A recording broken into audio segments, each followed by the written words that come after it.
Hello, everybody. Sorry about the slight delay there. I spilled water right around the 30-second mark of the countdown clock. Okay, so I hope you're all doing well today. Welcome back to Forever Conscious Research Channel. So, today we are going to be diving into part 3 of the series, which is a commentary on Michael Newton's Destiny of Souls, 70 case studies of life between lives. And this will help expose the Matrix Reincarnation Soul Trap once again.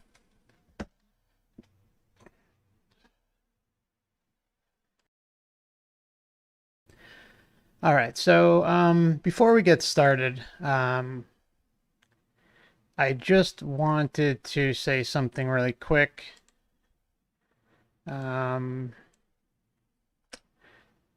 It's about my delivery style and why it is the way it is. I know it's not everybody's cup of tea, so to say, but I want to try and give some perspective as to why it is why it is like that.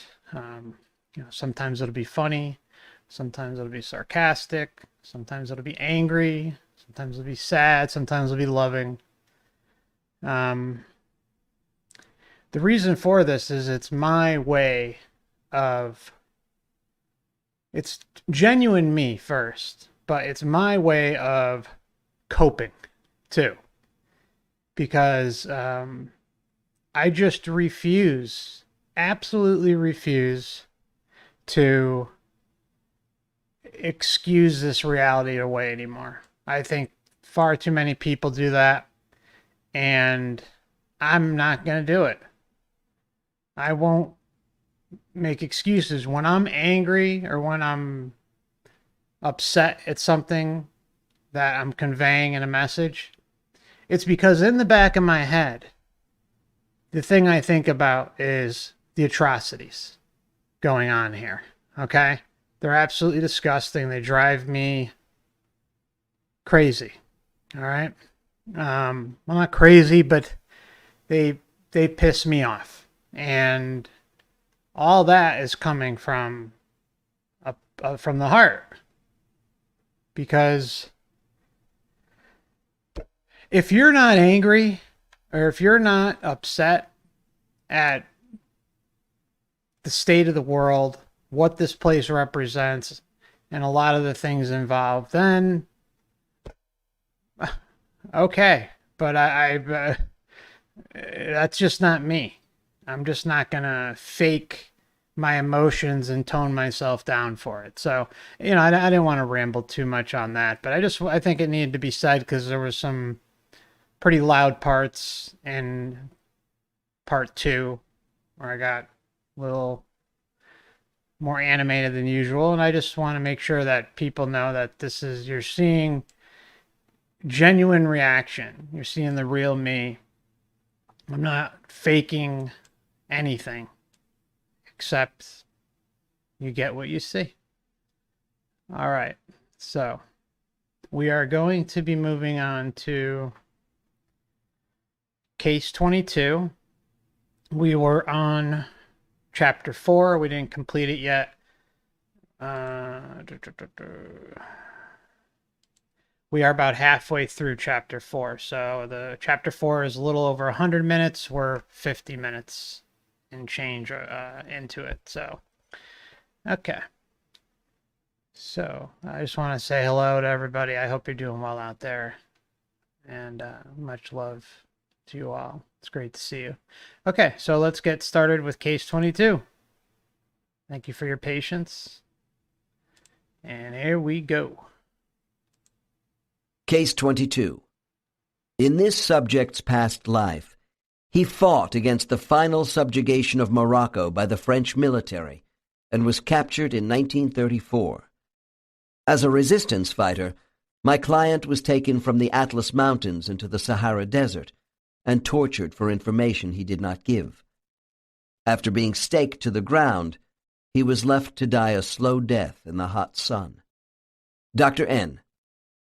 Ahem, please explain to me why you require such a long period of solitude after your life in Morocco. Subject. I am a protector soul, and my energy has still not recovered from the effects of this life. Dr. N. What is a protector soul? Subject. We try to protect those people whose innate goodness and intense desire to better the lives of large numbers of people on earth must be preserved. Dr. N. Who did you must be preserved? Boy, that's working wonders, isn't it? Boy, you could really see that in motion. We'll just start it off sarcastic, okay? protect in Morocco? Subject. The leader of the resistance movement against French colonization. He was more effective in helping our people fight for freedom because of my years of sacrifice. Dr. N. This sounds demanding. Do you usually work with political and social movements in your lives? Subject. Yes, and in war. We are warriors for good causes. Dr. N. What attributes do protector souls have as a group? Subject. We are noted for our enduring perseverance and calmness under fire, while assisting others who are worthy. Dr. N. If you challenge those who would seek to harm the people you want to protect, who decides if they are worthy? It seems to me this is a very subjective thing. Yeah, good Subject. question. True. And this is why we spend time analyzing in advance where we can best be utilized to help people. Our work can be offensive or defensive in nature, but we do not engage in any aggressive action lacking principle. Dr. N. Oh, yeah. We believe that one, right? All right. Let's talk about your energy drain after these endeavors. Why hasn't the shower of healing or some other restoration center returned you to normal? Subject laughs. You call it a shower. I call this the car wash. It's an undulating tube which rubs you all over with positive energy, like the brushes of a car wash. I just took a few of my young students through it from the last life, and they feel great. Dr. N. So why didn't the car wash help you? Subject, more serious. It was not nearly enough, although the negative impurities are essentially gone. No. How much you want to bet it's like that sovereignty brewing inside this spirit that is just dying to get out, but it's so lost it can't figure it out, and so it's going to take a little extra time with that one. Just throwing that out there. I don't know, just taking a guess there. The core of my being has been affected by the cruelty of that life and the torture I endured. Dr. N. Yeah, let's just rewind that just really quickly. No, the core of my being has been affected by the cruelty of that life and the torture I endured. So you see how this carries over and is impacting this poor being. N. What do you do? Subject. I send the students away and go to the place of sanctuary where I can fully connect with myself. Dr. N. Please tell me all you can about this place and what you do there. Subject. It is a darkened enclosure. Some call it a slumber chamber, where there are others resting, but we do not really see each other. I sense there are about 20 of us now. We feel so washed out we have no desire to relate to anyone for a while. I The bet. keepers attend to us. Dr. N. Keepers. Who are they? Yeah, the keepers. Sounds like a very sovereign group of entities there, doesn't it? Subject. The keepers of neutrality are skilled at non-interference. Their talent lies in ministering to us with absolutely no intervention into our thoughts. They are the custodians of the slumber chambers. Note, apparently the keepers of neutrality are a subspecialty within the ranks of restoration masters. They have other names, but neutrality means they facilitate healing indirectly without any communication. My clients say these beings are devoted to absolute quietude for souls in their care. Dr. N. What do these passive custodians look like? Subject, tersely. They are not passive. The picture I can give you is one of monks moving about a sanctuary. The keepers have cloaks and a hood over their faces, so they present no identity to us. Their thoughts are closed, but they are very watchful. Dr. N. So they simply watch over you while you rest? Subject. No, you still don't understand. They possess great skill in ministering to us. Their concern is the proper regulation and infusion of the energy which we have stored in the spirit world before going into a physical life. Yeah, it's like a nice astral loosh extraction. Sounds wonderful. Dr. N. I have heard a great deal about this attribute of the soul to divide itself. Why can't you just go to your own spiritual area and take the rest of your energy and meld with it? Or why not have a team of restoration masters regenerate your contaminated energy? Subject takes a deep breath. I'll try to explain it. For us, all that is unnecessary. It is the effects of the impurities which we want healed by a slow, even return of our own purified, rested energy. The keepers assist us in the restoring of our own energy. Dr. N. Rather like getting a blood transfusion from your own blood bank? Subject. Yes, exactly. Now you are beginning to comprehend. We don't want it in a rush. We don't need major restoration either. We receive slow energy infusions of our own energy over a prolonged period for greater elasticity. Now, something I suspect is going on here. They're clearly saying that their energy is being restored. But from what we can tell, it's being restored by that own being's spirit energy. But it's coming from somewhere outside. So what does that suggest? That suggests that, again, there is a veil in place here. There is a lack of access to your true essence. We want the strength we had before a rough life, and more, from having gone through the physical experience. Dr. N., what's a prolonged period of time in Earth years for your recovery in this sanctuary? Subject. Oh, that's hard to say. 25 to 50 years? We would always like it to be longer, because the keepers use their own vibrational frequencies to massage our energy. And they don't want to go back too. Let's not fool ourselves. They're not in a rush to go back. So however, they'd prefer it to be longer, obviously. Which is fantastic. They are very private beings, though, who don't want to be seen or spoken to, but they know we are grateful for their care.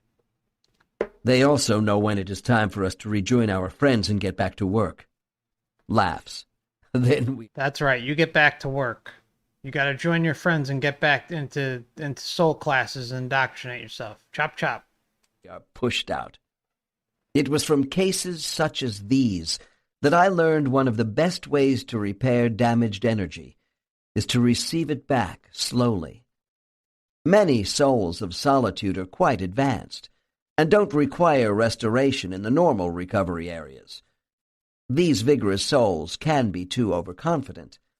Ahem admitted that he only took about 50% of his energy to Morocco and should have charged up more before departing into that life. The next section will address planetary healers who work in physical environments.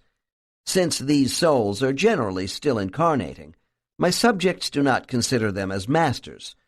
This would include the transformer souls mentioned in the next case. Yeah, before he goes into this, I forgot to post the link I had mentioned to an exact case of what he was just referring to. I mentioned it very briefly. It's kind of an in-depth case, but I told you the guy gets in a motorcycle accident. It's a near-death experience, and he ends up going to the equivalent of what we would consider an astral realm healing hospital, and he's shoved around through multiple buildings until he heals. He was also in a coma at the time. So what he's mentioning here is something we've seen in some near-death experiences, where the injuries are so bad that there are outside forces that come in and basically heal the person over a certain period of time. So it's you have the body and the physical, and then you have some entities on the outside working to heal the body. Planetary work is where our exposure to many specialties begins and is a basic training ground for developing souls. Energy healing on Earth. Healers of the human body. When I learned about souls who were specializing in restoring damaged energy in the spirit world, I was curious how these souls might apply their unconscious spiritual knowledge when they were working in physical form. Some place great emphasis on this aspect of their skill development to help human beings. My next case is a woman who works with many energy modalities, including Reiki. However, until our hypnosis session, she had little idea of the source of her spiritual power to heal. Her spiritual name is Peruvian, and during our time together, she explained how and why energy adjustments are necessary for incarnates as well as discarnates. Case 23. Dr. N. Peruvian, I would like to know if your spiritual training in soul restoration is used by you in your earthly assignments. Subject. Subject evidenced some surprise as this information began to unfold in her mind after my question. Why, yes. I didn't realize how much until now. Only those of us who want to continue working in this way on Earth are called transformers. Dr. N. What is the difference? How would you define a transformer? Subject laughs in recognition. As transformers, we do repair jobs on Earth. We are the cleanup crew, transforming bodies to good health. There are people on Earth who have gray spots of energy which cause them to get stuck. You see it when they make the same mistakes over and over in life. My job is to incarnate, find them, and try and remove these blocks so they make better decisions and gain confidence and self-value. We transform them to be more productive people. Dr. N. Peruvian, I would like to clarify the differences in spiritual training, if any, between restoring souls in the spirit world and transforming energy on a physical world. Subject. Long pause. Some parts of our training are the same, but Transformers are sent to other worlds between lives to study, those of us who like working with physical forms. Dr. N, describe the last training you had as a transformer before you came back to Earth. Subject, struck by my question, there is a dreamy response. Oh, 2 light beings came from another dimension to work with the 6 of us. Peruvian's independent study group. These people that do this in the physical and the astral, or the entities in the astral, they must have been here for a long, long time, I think, to get these abilities. I'm guessing, of course. There's no way to know for certain, but I do suspect that you probably have to go along with the show quite a bit before you're really fully able to be this deep in the Matrix with something like this, like healing and working with other beings and things like that. Even in this example, we see that there were some overlords called in, basically. They showed us how to keep our vibrational energy into a tight, beamed focus, not scattered.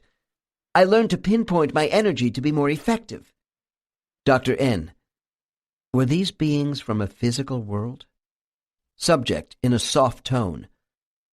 More like a gas sphere, where their intelligence exists in bubbles, but they were so good. We learned... Dr. N, gently. I'm sure. Let's return to the practical use of what you learned, now that you are more aware of the origins of your skills.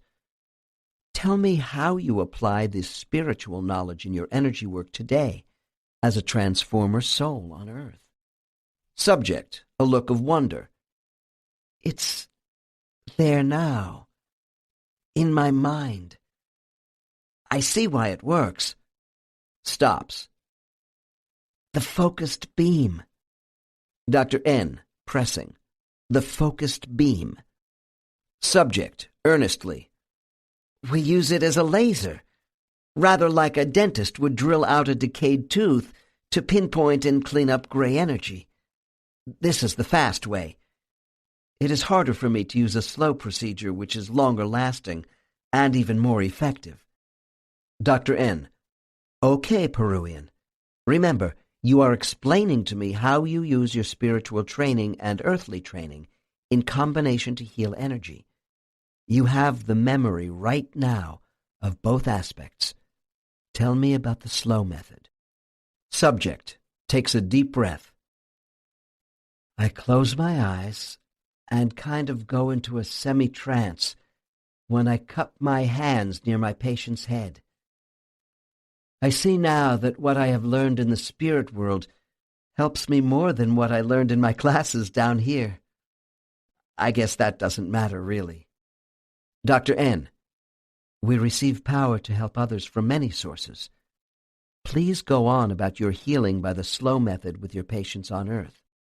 Subject, well, I work with geometric shapes, such as spirals of energy, forming them in my mind to match the configuration of the particular trouble spot. Then I lay these energy structures around the gray areas. This sets up the areas to be repaired with my slow healing vibrations, like placing a hot pad on a sore muscle. Pause. You see, these souls were damaged on the way in, and this infirmity only grows worse as the body develops on Earth. Dr. N, Yeah, so why are they damaged on the way in? Let's start with that. I mean, you're just getting here. They're damaged on the way in? What the hell is that? I mean, I really feel that once you make that agreement and choose, our manipulated into picking a certain life script and a certain body and a certain country that you incarnate in, that basically then after that the gloves are off, because there's so many competing energies of free will, so to say, and all different things, that there is no way that everything can possibly go as planned. And I'm sure, again, there's like that fine print that is signed that basically leaves you susceptible to God knows what. I mean, just some of the things I've experienced in my lifetime, and I'm sure many of what you guys have experienced. It's not like you were really hoping for these fucked up things to happen, but how is someone uh, messed up before they on their way here? It doesn't make any sense. Surprised. Back up a minute. What do you mean damaged on the way in? I thought your work on Earth mostly involved contaminated energy from life's trials. Subject. That's only part of the problem. When souls enter the human body on Earth, they come into dense matter. Their host bodies, after all, contain primitive animal energy, which is thick. The soul has a natural sort of pure, refined energy, which does not easily blend with some human hosts. It takes experience to get used to all this. The younger souls especially can be damaged. Yeah, because it's a disgusting process. All right, it's not normal what's going on. So there's got to be some. It kind of makes sense that the younger souls would be having more issues than anything else. But even then, I mean, it's still very weird to me that something that is comprised of just energy can have issues on their way here. That's just very weird. I don't know. Maybe I'm just not thinking properly on it, but let me hear your feedback, guys. They get knocked off their tracks early on and are... Sorry, I don't mean to pause it again, but I'm just thinking there's no, you can't really get injured. You know what I'm saying? You're just energy. There is no pain or none of that stuff. You're just pure energy. twisted. The younger souls especially can be damaged. They get knocked off their tracks early on and are twisted. Dr. N. And you might project different energy configurations with different people who are your patients. Subject. Uh-huh. That is the job of the transformer. Their damaged energy lines are so squiggly. They must be rearranged to remove the toxic energy. These muddled souls are so unbalanced that a lot of our work must be directed at all the cells of the body where negative energy is trapping the free flow of the positive. When this is performed properly, the soul is more fully engaged with the human brain. Dr. N. This sounds very worthwhile indeed. Subject. It is gratifying, although I still have a lot to learn. Laughs. We call ourselves psychic sponges for refined energy. It is not surprising that Case 25 uses Reiki in her work on Earth. Reiki is an ancient art of healing by the hands. After evaluating and working on damaged energy, practitioners of this art close gaps in the human energy field with body alignments to bring symmetry. There are theories that damaged energy, physical or mental, in the human body causes gaps in our auras, through which a demonic negative force can enter. This is another of those fear-based myths that receives undeserved attention. I have been told by restoration specialists that this does not happen because there is no outside force of evil trying to take over your body. Oh, how convenient. That's convenient. Seriously, when Newton starts this type of crap, it's just ridiculous. Ugh. Anyways, I'm just going to rewind just a little bit. Causes gaps in our auras, through which a demonic negative force can enter. This is another of those fear-based myths that receives undeserved attention. I have been told by restoration specialists that this does not happen because there is no outside force of evil trying to take over your body. However, negative energy blockages in our energy field do cause a reduction in functional capacity. I am also disturbed by scientific articles debunking energy work with the hands, such as therapeutic touch, because I have seen the power of this kind of healing with the sick. It is often freely given by certain nurses in hospital settings, out of a genuine concern to nurture and heal. Our bodies are composed of an energy field of particles that appears solid, but is fluid, and acts as a vibrational conductor. One of my transformer souls had this to say about her therapeutic touch methods. The secret to healing is removing my conscious self, so as to avoid inhibiting the free flow of energy between us. My objective is to merge with the energy flow of the patient, to bring out the highest good in that body. This is done with love as well as technique. Oh. If the receiving party is resistant and inhibits the free-flowing passageways of chi, or life force, through their own mental negativism, they are perfectly capable of blocking the detection of their energy field by a healer. As we begin a new millennium, more people are becoming aware of the healing properties of meditation and guided imagery to build energy within themselves. There are many ways to reach the center of our inner wisdom by tapping into a higher energy source. Massage, yoga, acupuncture, and biomagnetic healing are some of the techniques available to help balance our chi. And all those things are very helpful. You just gotta, I think, like with anything else, you just gotta make sure you're in the right mindset where you're declaring that you're not going to be interfered with. But all those things are extremely helpful modalities for us to heal. Body energy and soul energy are adversely affected by vibrational resonances not in harmony with each other. Each person has their own fingerprint or natural rhythm. Body and soul must smoothly coexist for humans to be productive. If we take a holistic approach to body health, our creative self is better able to function with the human brain. Being in harmony with our outer and inner self positions us to more energetically engage in physical, spiritual, and environmental interrelationships. Healers of the environment. Before my research into the spirit world, I had no idea of the special gifts of environmental healers on our planet. I have learned the Earth itself has its own vibrational rate, and there are people capable of tuning into this ecological energy. One of the cases that opened my eyes was a woman who works for the Forest Service in the Pacific Northwest. In her letter requesting a session, she explained, "In the last few years, I have felt a tingling, sparking sensation in my hands whenever I am around heavy vegetation.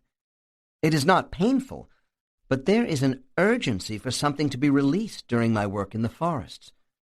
Lately, I have dreams about lightning going out of my hands and my wanting to pull it back into a bottle to save it. These dreams seem to fulfill a need inside me, and upon awakening, I feel happy. Am I going crazy? I am drawn to people who think they are going crazy because of unexplained phenomena in their lives. I know what this feels like personally. Many of my old traditional colleagues are convinced I've lost my marbles." Yeah. People losing their minds. You know what? It's kind of hard not to lose your shit once in a while you're here. I mean, it's kind of just set up perfectly for that. Therefore, I was glad to take this woman as a client after she agreed to see a physician to make sure there was nothing causing neurological problems with her hands. I will pick up the dialogue of this case at the point where we are discussing her participation in an advanced independent studies group in the spirit world. Case 24. Dr. N. Why did the 5 of you come together in this study group? Subject. Because we work with energy the same way. It helps raise our consciousness, our abilities when we are together. Dr. N. Please explain this to me. Subject. Well, our situation right now is that individually we cannot sustain an energy flow of sufficient quality to last very long and have the necessary effect. Dr. N. So you accomplish what you wish to do collectively? Subject. Yes, to some degree. That's why we enjoy working together, so we can throw energy out in unison and bottle it up in concentrated reserves. Working alone, our energy is not as potent, not as refined. It goes in all directions. Dr. N. Is this why you are having these dreams and feeling these hand sensations right now in your life? Subject reflects. Yes, I see that it is a message for me. I must alter my life to include more energy work. Dr. N. You mean to store and use energy to heal people? Subject quickly responds to my wrong assumption. No, my study group works with energy differently. We are healers of plants, trees, and the land. That is why we pick lives as caretakers of the environment. Dr. N. Did you choose your current vocation for a specific reason related to your skills? Hey, Desert Rat, if you're listening, that's the job you were talking about in your video, brother. You can be a plant healing warden. Subject. Yes. Dr. N. How about other members of your Spirit World Study Group? Subject, with a big grin. 2 of them work with me in the Forest Service. Dr. N. I would think, as planetary healers, you and your friends have your work cut out for you, with all the environmental destruction going on around Earth. Subject, sadly. It's terrible, and we are so needed here. Dr. N. Tell me, have you and the members of your study group been involved with using energy environmentally in many past lives on Earth? Subject. Oh, yes, for a long time. Dr. N. Give me an example. Subject. In my last life, I was an Algonquin Indian with the name of Singing Tree. My job was to ensure our land would continue to supply us with food. I used to stand out in the forest for hours and hold out my hands. The tribe thought I was talking to the trees and the soil, but actually I was exchanging energy with the land. It's an extension of mind and body with some help from our guides. Dr. N. And how about today? Subject. Pause. When you create and support beauty and growth from the land, you also give power to others who live here. From your hands, you provide a means by which others are motivated with the beauty of what they see around them, as well as receiving sustenance from the environment. Sometimes I receive letters years later from clients who want to say they finally reached their goals in life. A person with environmental healing talents might write me to announce they have become a landscape architect, opened a garden nursery, or joined a protest group to stop the logging of old redwood trees. I enjoy these aspects of career counseling in my work that begin with the question, why am I here? When I became involved with delving into the mysteries of the spirit world, I thought people would mostly want to know about their spirit guides and soulmates. Instead, I found their primary interest was their purpose in life. Before leaving the subject of our environment on Earth and the manner in which people are able to tune into the energy vibrations of this planet, I should say a word about sacred sites. A number of researchers have reported on the fact that there are places in the world which give off intense pulses of magnetic energy. In the last chapter, I spoke about vibrational energy layers which vary in density around the Earth. Some sacred sites on Earth are well known to the public, such as the Places of Stone in Sedona, Arizona, Machu Picchu in Peru, and Ayers Rock in Australia, to name a few. People standing in these places feel a heightened awareness and physical well-being. Planetary magnetic fields do affect our physical and spiritual consciousness, and I find a curious similarity here with descriptions about the spirit world. My clients say the home ground of their cluster group is a space within a space, whose non-solid boundaries have a specific vibrational concentration of energy generated by that particular group. Perhaps certain human habitations on Earth, considered to be sacred by the ancients, contain vortexes of energy concentrations caused by what are called natural ley lines. The places where these magnetic grid lines converge are said to enhance unconscious thought and make it easier to open our mental passages into spiritual realms. Knowledge of vortex locations are very useful to planetary healers. In Chapter 8, under the section of Soul Explorers in Other Worlds, I will touch again on planetary vibrational grid patterns which affect intelligent life away from Earth. Soul division and reunification. The capacity for souls to divide their energy essence influences many aspects of soul life. Perhaps soul extension would be a more accurate term than soul division. As I reported in the section under Ghosts, all souls who come to Earth leave a part of their energy behind in the spirit world, even those living parallel lives in more than one body. The percentages of energy souls leave behind may vary, but each particle of light is an exact duplicate of every other self and replicates the whole identity. This phenomenon is analogous to the way light images are split and duplicated in a hologram. Yet there are differences with a hologram. If only a small percentage of a soul's energy is left behind in the spirit world, that particle of self is more dormant because it is less concentrated. However, because this energy remains in a pure, uncontaminated state, it is still potent. When I made the discovery of our energy reserve in the spirit world, so much fell into place for me. The grandeur of this system of soul duality impacts many spiritual aspects of our life. For example, if someone you loved died 30 years ahead of you and has since reincarnated, you can still see them again upon your own return to the spirit world. The ability of a soul to unite with itself is a natural process of energy regeneration after physical death. A client emphatically told me, if we were to bring 100% of our energy into one body during an incarnation, we would blow the circuits of the brain. A full charge of all a soul's energy into one human body would totally subjugate the brain to the soul's power. Apparently, this could happen even with the less potent, undeveloped souls. I suppose this factor of soul occupation in a host body was evaluated in the early stages of human evolution by those spiritual grandmasters who chose Earth as a planetary school.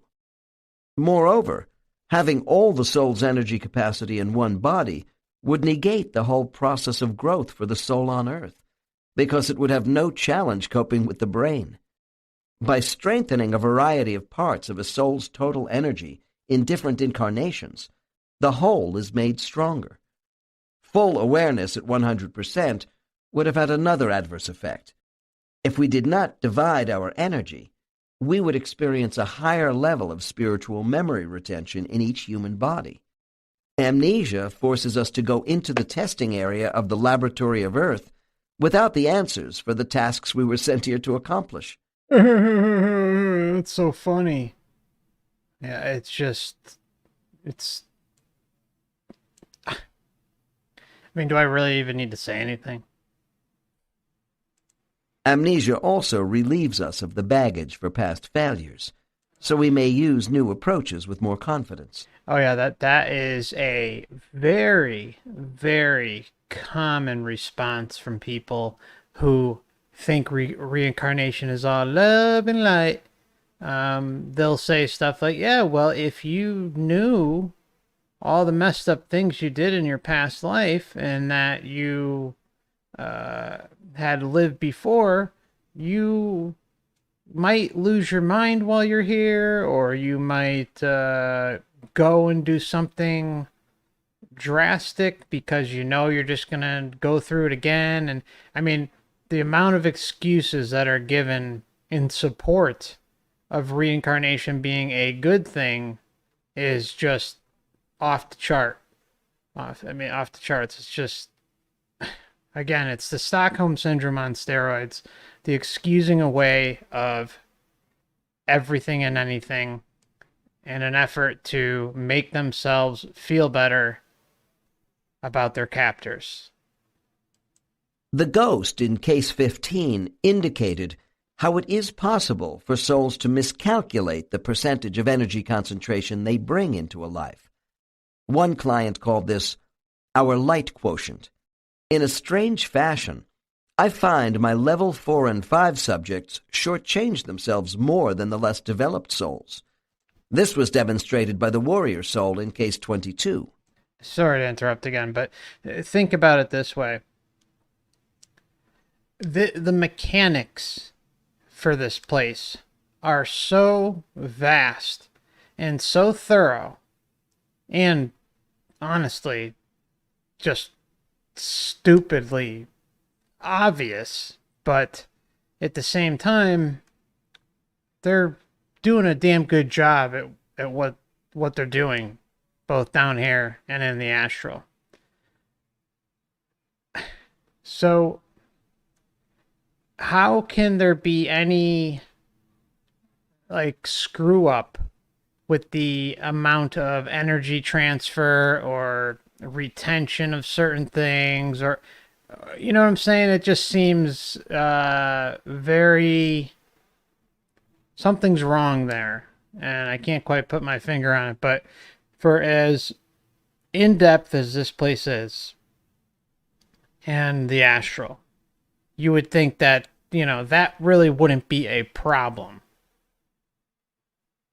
Typically, a highly advanced soul will bring no more than 25% of its total capacity to Earth, where the average, less confident soul has 50 to 70%. The energy of a more evolved soul is refined, elastic, and vigorous in smaller quantities.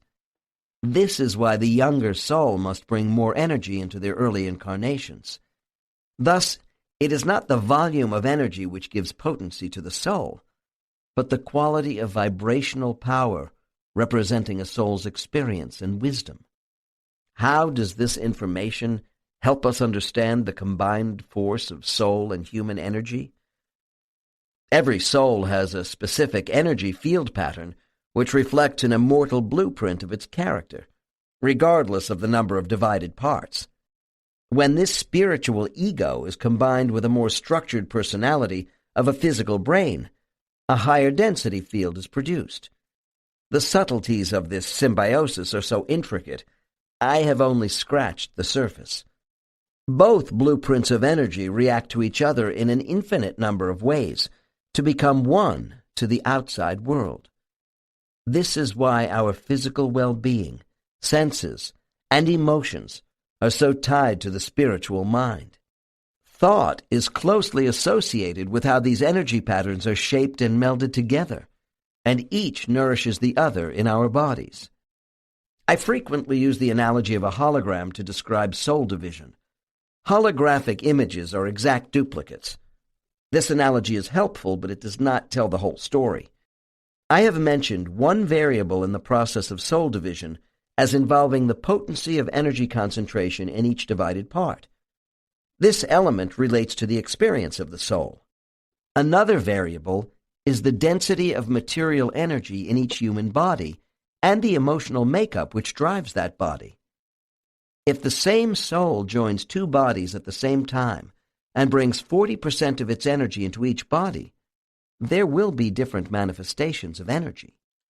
Yeah, I just wanted to add, with the part where they were talking about the percentages that you take with you when you're down here.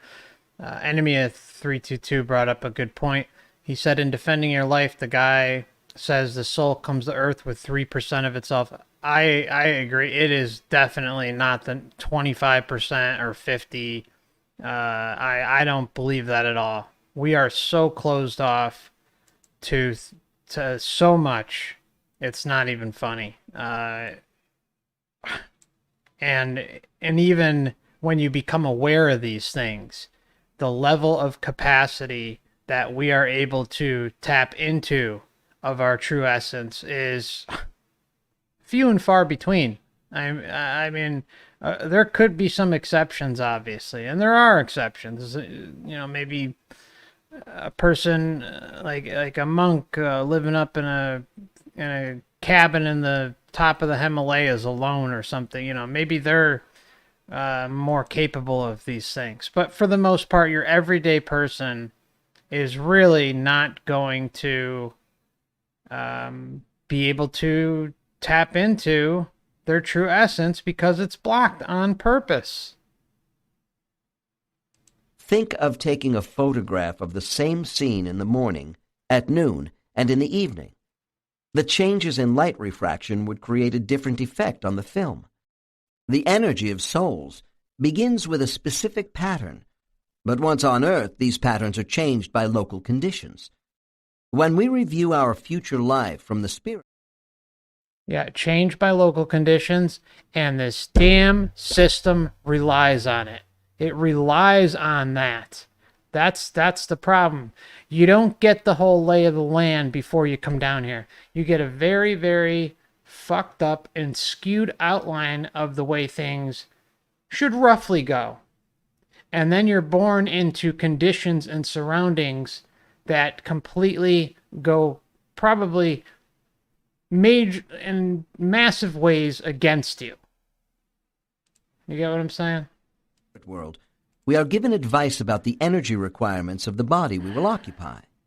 The decision of how much energy we should take is ours.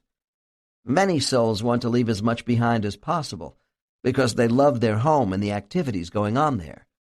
Emotional and physical trauma drains our energy reserves. We can lose shards of positive energy to people whom we give it to voluntarily, or by others who drain it out of us with their negativity. It takes energy to erect and maintain defense mechanisms to protect ourselves. A subject once said to me, "When I share my light with those I think worthy of receiving it, I can recharge it faster because it was given freely." One of the best ways we revitalize our energy is through sleep. Once again, we can further divide the energy we brought with us and roam freely, while leaving a small percentage behind to alert the larger portion to return quickly if needed. As I mentioned earlier, this capacity is especially useful when the body is in a state of illness, unconsciousness, or in a coma. Since time is not a limiting factor for a freed soul, hours, days, or weeks away from the body are all rejuvenating. I might add that souls can also be recharged by loving spirits during a crisis. We interpret these energy boosts as profound revelations. A few hours' rest from the human body can do wonders for a soul, as long as the remaining portion left behind is on cruise control and not coping with a complex dream analysis. That circumstance may cause us to wake up exhausted. Since living parallel lives is another option for soul division, what are the motivations and effects from this decision? Many people feel it is common for souls to live parallel lives. I have found this not to be true at all. The souls who choose to split into two or more bodies within the same general time frame on Earth want to accelerate their learning. Thus, a soul might leave up to 10% of its energy behind and place the rest in 2 or 3 bodies. Because we have free will, our guides will allow for these experiments, but they advise against it. On the whole, since the energy drain is enormous, most souls who try parallel lives do so only a time or two before giving it up. Souls don't wish to lead parallel lives unless they are extraordinarily ambitious. Also, souls don't split their energy to incarnate as twins. Dividing your energy to be in a family with the same genetics, parental influence, environment, nationality, and so forth would be counterproductive. Such a lack of diversity would provide little motivation for living a parallel life. People are curious about the origins of two souls in the body of identical twins. I had two sisters in their late 20s as clients, born 1 minute apart. The souls of these women are intimately connected in the same spirit group. However, they are not strictly primary soulmates. Each has met and lives with their own male soulmate, with whom they are deeply in love. These two souls have lived for thousands of years as close friends, siblings, parents, and children of one another, but not as mates. They have never been twins before, and the reason for their doing so currently was twofold. They had unresolved trust issues in their past life relationship, but they said the major reason was, together, our combined energy field is doubled, which makes us more effective in reaching other minds. People asked me if a soul did not bring enough energy into its body during the fetal state, can it retrieve more later in life? I find that once the energy formula of a given percentage is chosen in advance by a soul, it stays. Now, you got to ask yourself, why is that the case? That seems like a complete setup job right there against us. Because if all this other shit can happen, all these healings and love and all this bullshit, okay, all these things can happen, how come you can't just tap right into yourself and just, yank a 5, 10, 20, 30, 40, 50% of the energy required to make your life easy? Well, first off, you're not even told that it's possible. Second, the system doesn't want you to do it. It wants you tired. It wants you dragging. It just wants you to go through the day-to-day monotony of life and take that extraction and energy extraction and creativity away from you at all costs. Permanently add more fresh energy from the spirit world during a life would likely disrupt the delicate balance initially established between the soul and a new human brain. Also, it seems improbable that an incarnated being could retrieve an ethereal substance from its discarnated self. However, with the help of their guides, some people have the ability to communicate or temporarily tap into their own energy reserve during a crisis. The process of souls reuniting with the rest of their energy becomes most evident for me when I regress my subjects through a former death experience. Unless there are complications from the last life, most souls reacquire the balance of their energy at one of the 3 primary spiritual stations. Yeah, before he goes on, you got to agree with that, because we hear about things, for instance, like a mother whose son gets stuck underneath a car, and all of a sudden she's got superhuman strength and is able to lift the entire front of the car to save her child. Something like that. So, yeah, you can tap into it, but guess what? It's only during traumatic moments. Traumatic moments. How nice. That's so kind that they offer that for us. Because guess what? The traumatic moments are oftentimes moments where you could end up dying. So it's, in my opinion, I look at it as almost a fail-safe mechanism. Okay, we want the body here as long as possible on Earth, so we're going to activate this quote-unquote program where you will be able to tap into further energy resources of yourself, and with the likely assistance of other entities, in an effort to keep you here longer. Just an opinion.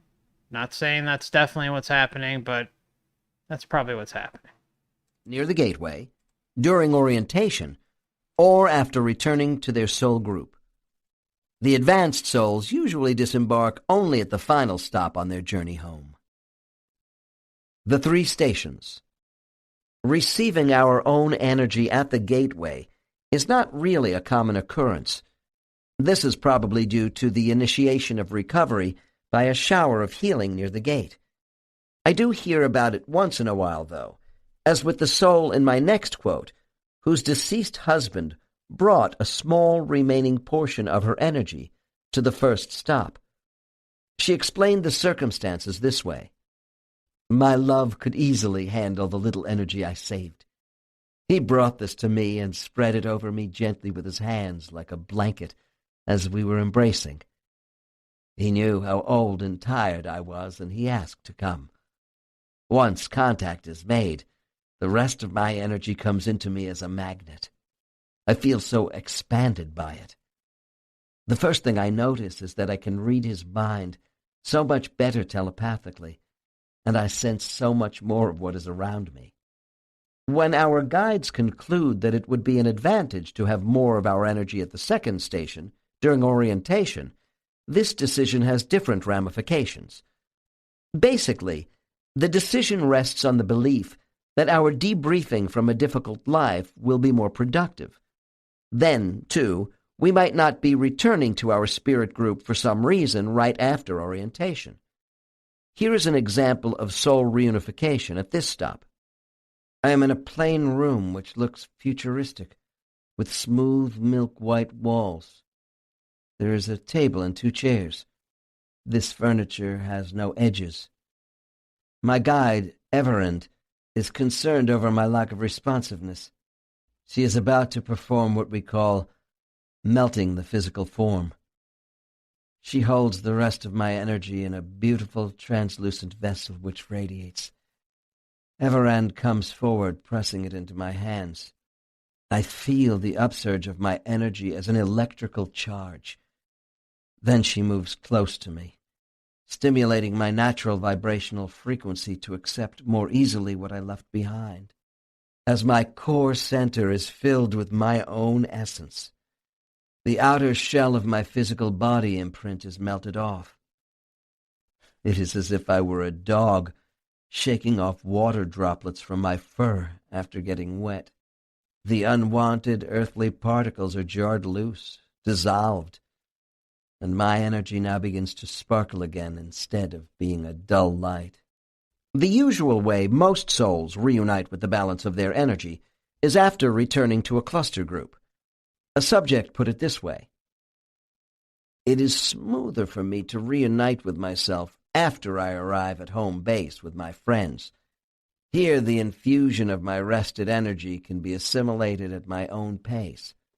When I am ready, I go get it myself. Case 25.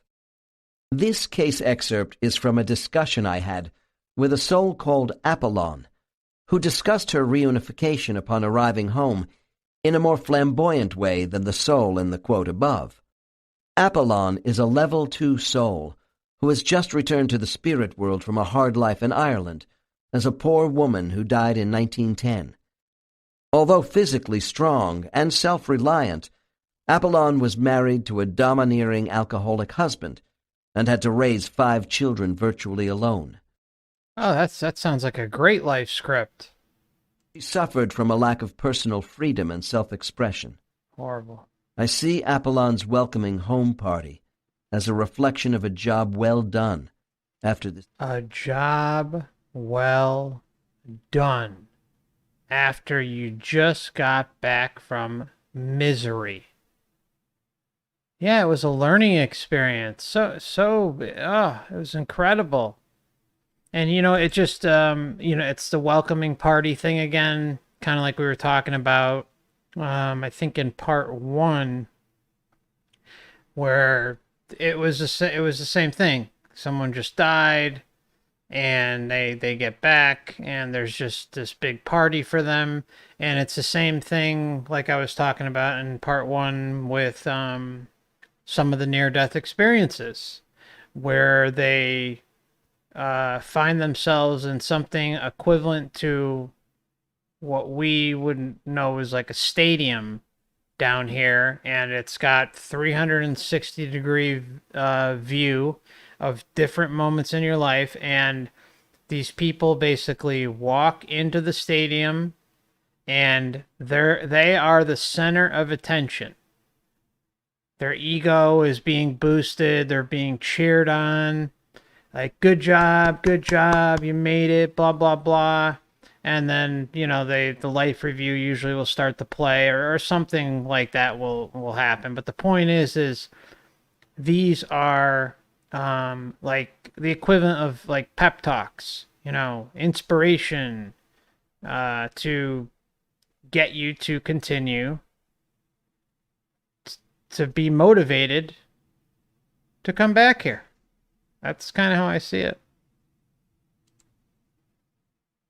Difficult life. Dr. N. Tell me, Apollon, after you have finished with the initial greetings from your spirit group, does the time soon arrive when you unify with your own energy reserve? Subject, grinning. My guide, Canaris, enjoys making a ceremony out of unification. Dr. N.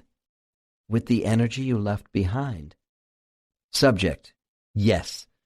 Canaris goes to an alcove in our enclosure, where my energy is stored in a glass urn waiting for me. It is under his care. Dr. N. I gather your energy reserve has not been too active since your absence? What percentage of the total did you leave behind? Subject. Only 15%. I needed a lot for my Irish life. This part was able to engage with my group, and I could move around our area, but I didn't participate in recreational diversions. Dr. N. I understand, but is this weakened 15% a completely whole representation of your soul? Subject, vehemently. Absolutely. Only a smaller version of me. Dr. N. Whoa. Let's rewind that. Listen. Move around our area, but I didn't participate in recreational diversions. Dr. N. I understand, but is this weakened 15% a completely whole representation of your soul? Subject, vehemently. Absolutely. Only a smaller version of me. Vehemently, yes. Vehemently. Only a smaller version of me. Boy, can we hear the contradiction in that one? I mean, it's right in our face. No. Any of them saying that it's their true self or full access to their true essence is complete lie. And there was a contradiction right there. Dr. N. And was this 15% of you able to keep up with group lessons and greet people, while the other 85% was on Earth? Subject. To an extent, yes. I continue to gain knowledge in both settings, Earth and the spirit world. Dr. N. Offhanded. I'm curious about something. If that 15% is still viable, why don't you just go get it yourself? What do you need Canaris for? Not allowed. Subject. Offended. Offended? That would spoil his ceremony. Canaris is the keeper of my flame, so to speak, while I am gone. Oh, so someone else is the keeper of your flame. And you're getting a little defensive there, too. Very interesting. Besides, what you suggest would be an infringement on his prerogatives to assist me with melding with my energy. He wants to make a ceremony of it. Dr. N. So there's some manipulative bullshit ceremony thing that this person has fallen for, and they're being taken for a ride. I'm sorry if I was too presumptuous, Apollon. Why don't you give me a visual picture of the ceremony? Subject, joyfully. Canaris goes to the alcove, and with the proud flourish of a nurturing father, brings it out while all my friends gather around and cheer about a job well done in Ireland. Dr. N. Does this party include the soul who was your husband in the Irish life? I bet it does. Subject. Yes, yes. Yeah. He is in the front row cheering the loudest.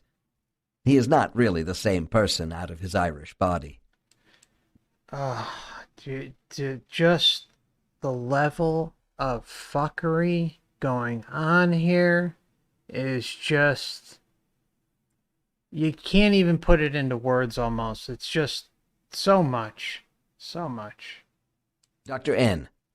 All right. Then what does Canaris do? Subject laughs.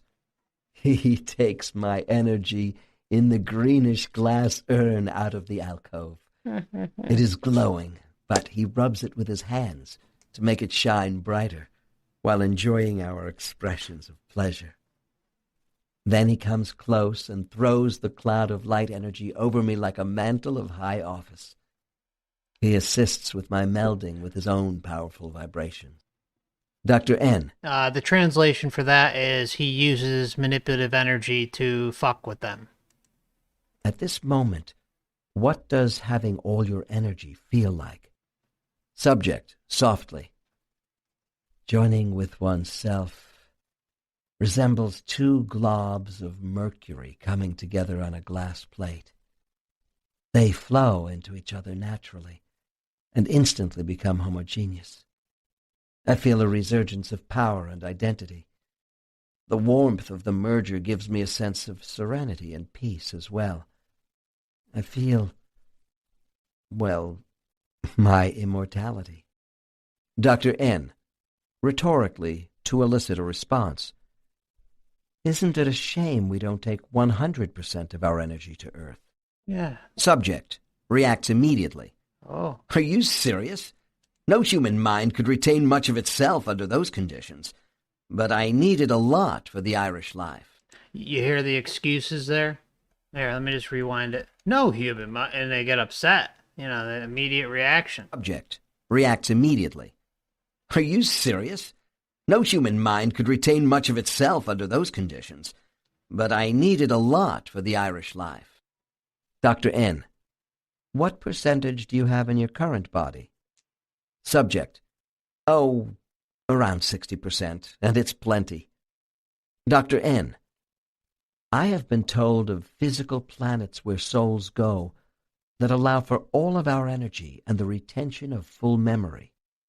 Subject. Sure, and many of these life forms allow for mental telepathy, too. Physical worlds like Earth, with the type of body we have, it's a stage of mental development. Right now, our evolutionary development sets up conditions which we must work through on our own. All right. Let me just say that we're born ignorant, okay? We're born under the veil of forgetfulness. It's not all love and light, roses, rainbows, and unicorns. The way this thing is framed is ridiculous. And I'm just going to rewind it very briefly, not long. Telepathy, too. Physical worlds like Earth, with the type of body we have, it's a stage of mental development. Right now, our evolutionary development sets up conditions which we must work through on our own. The limitations are good for us right now. Yeah, the limitations also apply to you as a child. Think about it. When you're a child, you are a product of your environment until you grow older and can start thinking more for yourselves. So again, you are born ignorant under the veil of forgetfulness, and that is an immediate disadvantage when you get here. It's not a good thing. It's a disadvantage, and it's designed that way on purpose. Dr. N. Apollon, explain to me what you understand about how much energy you should take to Earth before every life. Subject. My energy level is monitored by Canaris and my council for each body, depending upon the physical and mental characteristics of that body. Certain bodies require more spiritual energy than others, and they know what conditions exist before we enter the life. Dr. N. Well, you told me this Irish woman was physically strong, and I assume she had a strong will as well, for you to have survived intact. Nevertheless, you took a lot of your energy to Ireland. Subject. Yes, she was stronger than I am today, but she needed my spiritual help, and I needed her strength to assert what influence I could to survive with some identity in a life of deprivation. We were not always in harmony. Dr. N. So when you are not in harmony with a body, it takes more personal soul energy? Subject: Oh, yes. And if your environment is harsh, that too must be taken into consideration. I feel very much in sync with my current body, although I sometimes wish I had the stamina of the Irish body. There are many variables. That is the challenge. That's what is fun. Note: today, Apollon has incarnated as an independent businesswoman who travels all over the world for an international financial consulting firm. She has had numerous offers of marriage, all of which she has refused. Occasionally, a client will tell me that after a former life, they preferred to wait longer than normal before unifying with their energy. This is illustrated by the following quote: "Sometimes I like to wait until after my council meeting, because I don't want the fresh energy to dilute the memories and feelings I had in the life just lived. If I did infuse myself by taking in reserve energy, that former life would be less real to me. I want my thoughts to be centered on answering questions about my work in that body, with a clear, lucid memory of each event. I want to retain every emotional feeling I had of these events as they occurred, so I can better describe why I took certain actions. My friends don't like to do this, but I can always recharge and rest later." All right. So that is the end of chapter 4. And we'll be moving on to chapter 5 shortly. I just need to take a quick break. So what I'm going to do is throw up the 5-minute clock or 6-minute clock, and then I'll be right back. So hang in there with me just for a moment. The break will probably be shorter, so it's not going to be a full 6 minutes. So I'll be right back. So take a break if you want, and I'll see you in a moment.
Okay.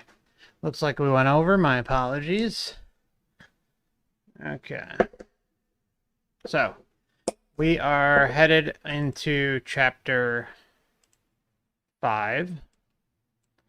Probably not going to make it through the whole chapter. This is a long one. The whole chapter is 170 minutes.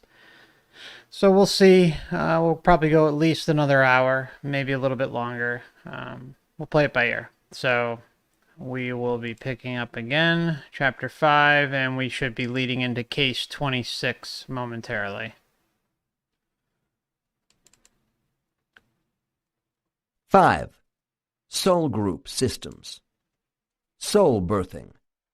I think it is appropriate to begin an exploration of soul life with the creation of that life. Very few of my subjects have the memory capacity to go back to their origins as particles of energy. Some details of a soul's early life come to me from the rank beginners. These young souls have a shorter life history both in and out of the spirit world, so they still have fresh memories. However, at best, my level 1 subjects have only fleeting memories about the genesis of self. The following quotes from 2 beginner souls are illustrations. My soul was created out of a great irregular cloudy mass. I was expelled as a tiny particle of energy from this intense, pulsating, bluish, yellow, and white light. The pulsations send out hailstorms of soul matter. Some fall back and are reabsorbed, but I continued outward and was being carried along in a stream with others like me. The next thing I knew, I was in a bright, enclosed area with very loving beings taking care of me.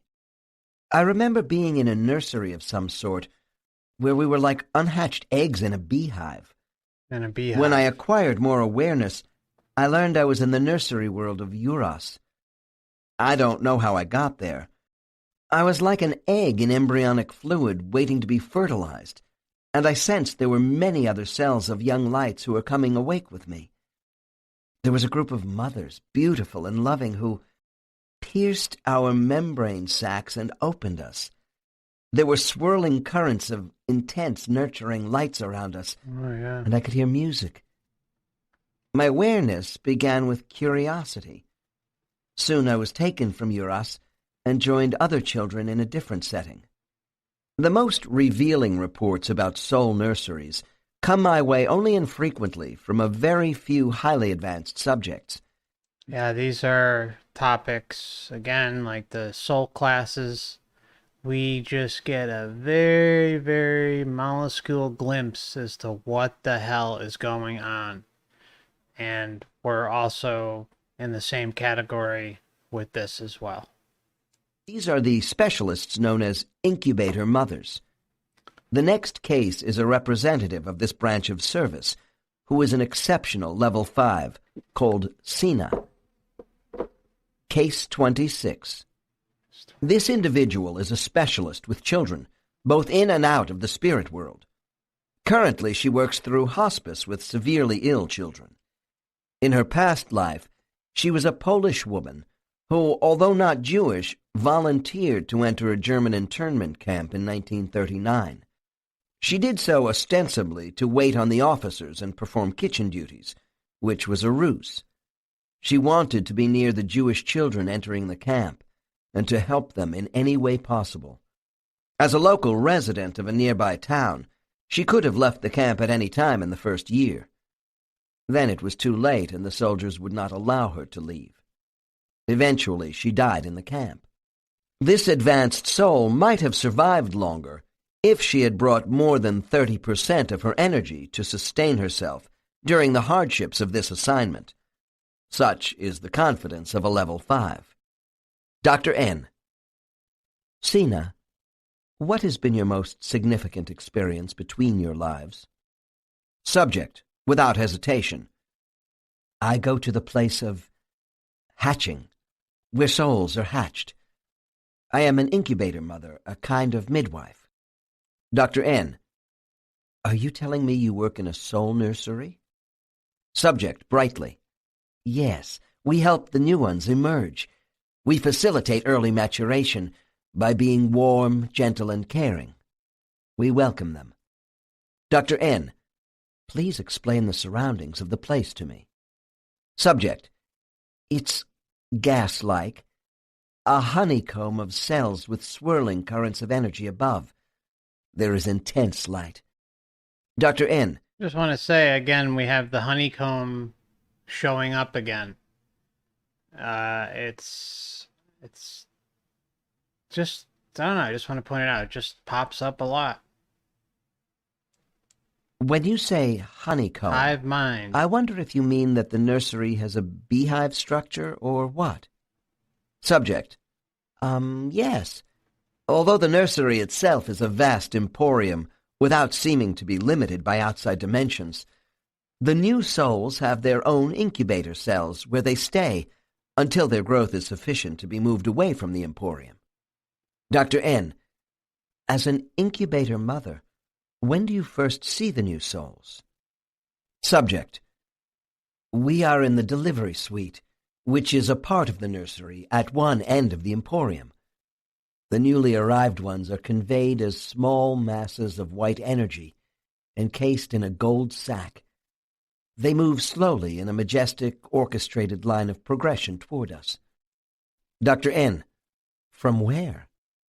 Subject: at our end of the emporium, under an archway, the entire wall is filled with a molten mass of high-intensity energy and vitality. It feels as if it's energized by an amazing love force, rather than a discernible heat source. Oh, The mass pulsates and undulates in a beautiful, flowing motion. a love pulse. How convenient. Another love bomb. All up in your face. Its color is like that on the inside of your eyelids if you were to look through closed eyes at the sun on a bright day. Dr. N, and from out of this mass you see souls emerge? Subject: from the mass, a swelling begins, never exactly from the same site twice. The swelling increases and pushes outward, becoming a formless bulge. The separation is a wondrous moment. A new soul is born. It's totally alive with an energy and distinctness of its own. Note: another one of my level 5s made this statement about incubation. I see an egg-shaped mass with energy flowing out and back in. When it expands, new soul energy fragments are spawned. When the bulge contracts, I think it pulls back those souls which were not successfully spawned. Key word here is fragments. Fragments. We are fragmented when we get down here, and we're fragmented when we're in the astral realms as it pertains to the overall control system.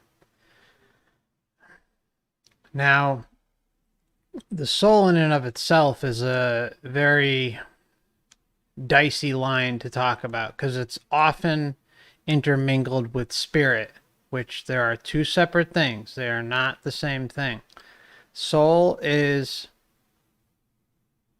what I'm gathering from this process, with what they're saying. It seems like the soul is created with some spirit type energy,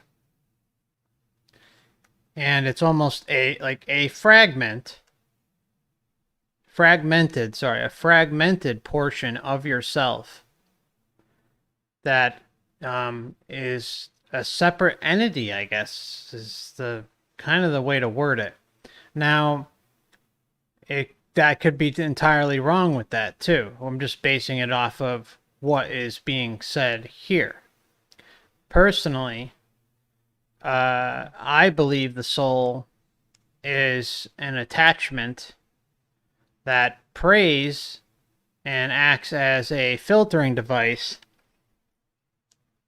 on our spirit. It's some sort of approved entity attachment that prevents us from accessing our true essence, our spirit. That's what I think is going on. And the movie Soul even seems to point in that direction. And for anyone who hasn't seen that, that might be new to the channel or just hasn't seen the movie, I highly, highly recommend checking out Disney Pixar movie Soul. It's an excellent, excellent film. And even though it's, of course, whitewashed and presents a different narrative, there's a lot of truth in it and a lot of reading between the lines. And it's probably one of the top recommended movies that I'd put out, at least right now. Defending Your Life is also another good one to add to your list. For some reason, these fragments could not make it on to the next step of individuality. Dr. N. What do you see beyond the mass, Sina? Subject. Long pause. I see this beatific glow of orange-yellow. There is a violet darkness beyond, but not cold darkness. It is eternity. Dr. N. Can you tell me more about the line of progression of new souls moving toward you out of the mass? Subject. Out of the fiery orange-yellow, the progression is slow as each hatchling emerges from the energy mass. They are conveyed off to various points where mothering souls like myself are positioned. Dr. N. How many mothers do you see? Subject. I can see 5 nearby, who, like me, are in training. Dr. N. What are the responsibilities of an incubator mother? Subject. We hover around the hatchlings so we can towel dry them after opening their gold sacks. Their progression is slow because this allows us to embrace their tiny energy in a timeless, exquisite fashion. God, you get the whole, when I hear this, I get the heebie-jeebies thinking about the Matrix pods. Swear to God, you get that kind of vibe, that's what's going on. Dr. N. What does towel drying mean to you? Subject. We dry the new soul's wet energy, so to speak. I can't really explain all this well in human language. It's a form of hugging new white energy. Dr. N. So now you basically see white energy? Subject. Yes, and as they come next to us, up close, I see more blue and violet glowing around them. Dr. N. Why do you think this is so? Subject. Pause, then softly.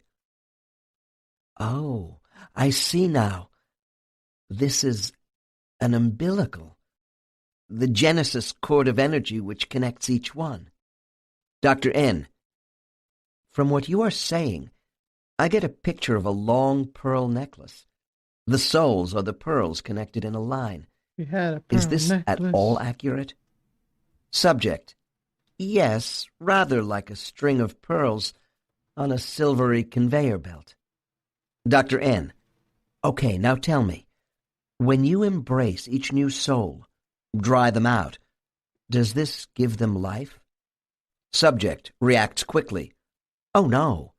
Through us, not from us, comes a life force of all-knowing love and knowledge. What we pass on with our vibrations during the drying of new energy is the essence of a beginning, a hopefulness of future accomplishment. The mothers call it the love hug. This involves instilling thoughts of what they are and what they can become. When we enfold a new soul in a love hug, it infuses this being with our understanding and compassion. You see, this fucking love. Love, love, love. It is the euphoria tool, the addiction to certain sensory manipulations, I guess we can say in this case. that carry over with us lifetime after lifetime. I seriously think we get hooked on things like love. The energy is so powerful. Again, I know I bring this up a lot, but it has to be said just to show you how powerful this energy manipulation is as it pertains to love. Obviously other things too, but in this case we're talking about love. I bring up the example all the time of the mothers that I'll read who have near-death experiences, and they will say that the love they felt in a near-death experience was more powerful than the birth of their first child or the day they got married.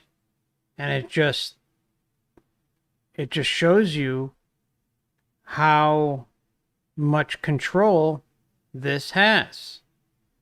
And love is a construct of this matrix and the overarching sub-realms of control that are linked. I know it's not fun to really talk about that, but it is what it is. Doesn't mean you shouldn't enjoy the love while you're here still. It just means that don't fall for it when you leave here. That's the message right there. Don't allow these things to hook you in. Dr. N, let me carry this vibrational hugging one step further. Does each new soul have an individual character at this point? Do you add or subtract from its given identity? Subject: no, this is in place upon arrival. Although the new soul does not yet know who they are, we bring nurturing. We are announcing to the hatchling that it is time to begin. By sparking its energy, we bring to the soul an awareness of its existence. This is the time of the awakening. Dr. N, Sina, please help me here. When I think of obstetric nurses in a hospital maternity ward holding and nurturing new human babies, they have no idea what kind of person a baby will turn out to be. Do you function in the same manner, not knowing about the immortal character of these new souls? Subject laughs. We function as nursery caregivers, but this is not a human maternity ward. At the moment we embrace the new ones, we know something of their identity. Their individual patterns become more evident as we unite our energy with them to give them sustenance. This allows us to better utilize our vibrations to activate, to ignite. To give them sustenance. See, you have Lush right there, front and center. Give them sustenance. We talk about on this channel all the time about Lush and energy extraction and how that, along with just creative energy in general, are things that whoever the fuck is running this place relies on. All right? And there are not just a little example here, a little example there. There's overwhelming examples of this happening. And right here, in this moment, in chapter 5, we are seeing it front and center, openly acknowledged. But of course, it's cloaked in something different. It's cloaked in positivity. Remember, we consented to this stuff. We consented to be involved with this. And I'm just going to say one more thing. I saw earlier someone in the chat mentioned, apologies for not remembering who said it, but I'll bring it up now. Someone said something like, do you think just knowing that that the Matrix Reincarnation Soul Trap exists is good enough? Of course it's really important. Of course you got to know that it's happening, but the most important thing, above all else, after you know it's happening, is that everything is based in consent. And I know, I promise I'm going to do the video on how to exit the reincarnation soul trap matrix. It'll be included with the research guide. But I give the answer all the time. You cannot consent. That's really the bottom line. You don't consent to any illusions leading up to and at the time of death. The illusions come in the form of your deceased family members, loved ones, pets, religious archetypes, things of that nature. Other entities pawning themselves off as God or gods, and they can be customized to you based on your belief system that you held in this incarnation. Now, the point is when you're crossing over, you deny these things, everything, nothing. You do not interact with anything, nothing. That's the whole ball game, brothers and sisters. That's it. That is the key to the kingdom. I'm telling you, they need consent. But once you start interacting with these things, then what do? They start placing spells on you with things like the love bomb, things like you going into quote-unquote heaven or quote-unquote hell. These are constructs that they have that are actual places, but they're based on your belief system that you held while you were down here.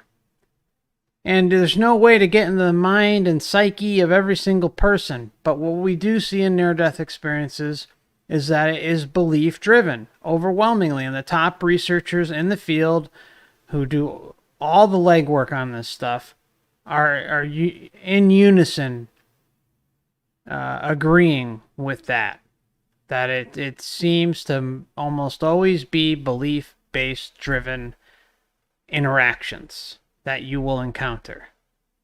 Are there exceptions? Yes. Not many, but there are a few. The point is it's overwhelmingly on the side of belief-based systems. So don't interact. Don't interact with these pieces of shit. Because that's what they're hoping. They're hoping that you interact with them and that you start conversing with them telepathically or whatever the heck's going on, okay? And that's when they can move in and start to take advantage of you. So yeah, knowing the soul trap exists is really important. Because there's no, you would be prone to the manipulation if you didn't. The point is there's a lot of people out there talking about this topic that are making up all sorts of crazy bullshit.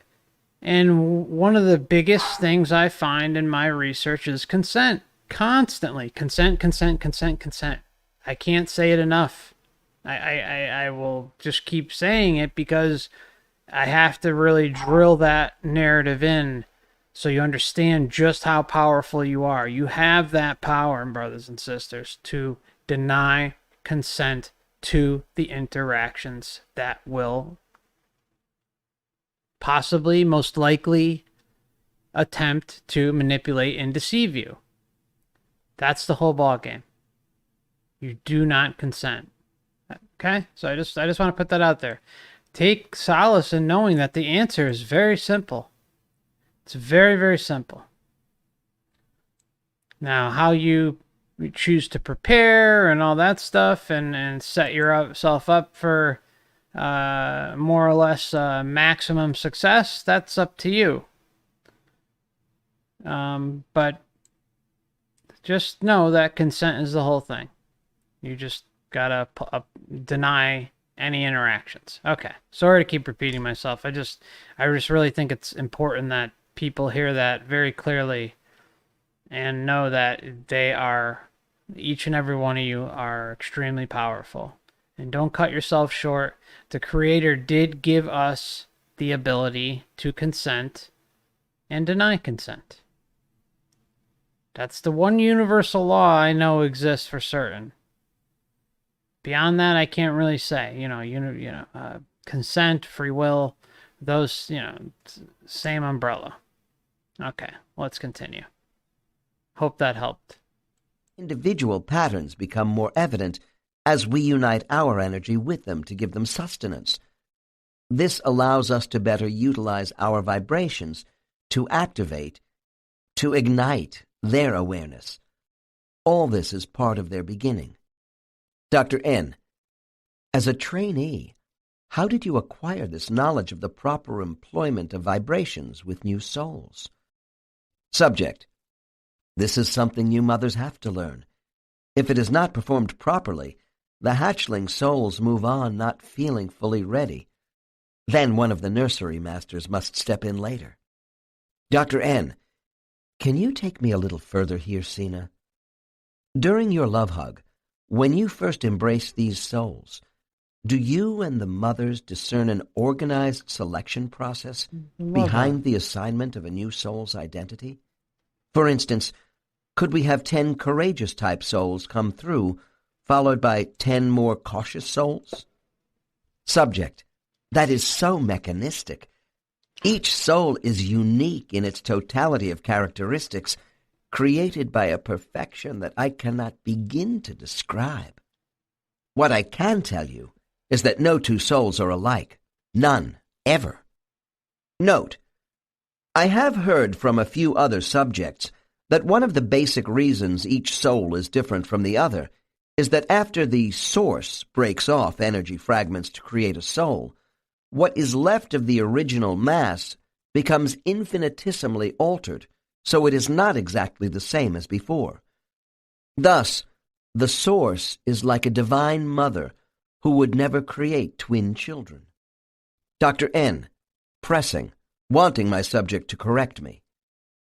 Do you think this is a totally random selection? There is no order of characteristics with matched similarities of any kind? You know this to be true? Subject, frustrated. How could I know this unless I was a creator? There are souls with similarities and those with none, all in the same batch. The combinations are mixed. As a mother, I can tweak each major trait that I sense, and this is why I can tell you no two have exactly the same combinations of character. Dr. N, well, subject breaks in to continue. Subject, I have the sense that there is a powerful presence on the other side of the archway who is managing things. If there is a key to the energy patterns, we do not need to know of this. Note, these are the moments I wait for in my sessions, where I try to push open the door to the ultimate source. The door never opens more than a crack. Dr. N, please tell me what you feel about this presence, about the energy mass which is bringing these new souls to you. Surely you and the other mothers must have thought about the origins of souls here, even though you cannot see it? Subject, in a whisper, I feel the Creator is close by. But I feel the Creator is close by, and they're whispering, almost like, "Oh, we got to be careful. We can't speak too loud about this." And it's the false Creator. Make no doubt about it.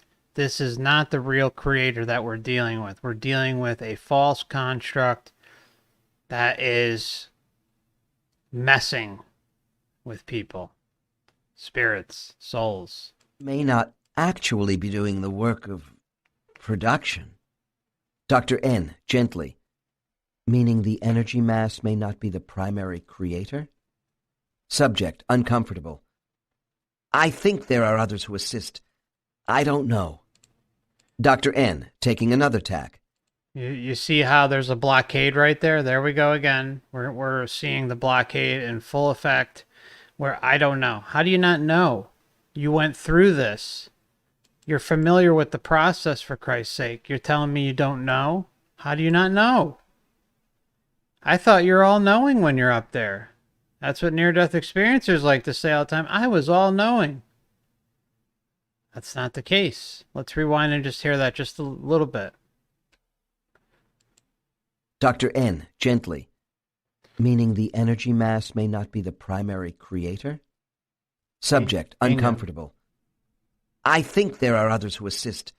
I don't know. Dr. N, taking another tack. Is it not? Not the primary creator. Not the primary creator, and there's some confusion there. I don't know. Dr. N, taking another tack. Is it not true, Sina, that there are imperfections to the new souls? If they were created perfect, there would be no reason for them to be created at all by a perfect creator. Subject, doubtfully. Everything here seems to be perfection.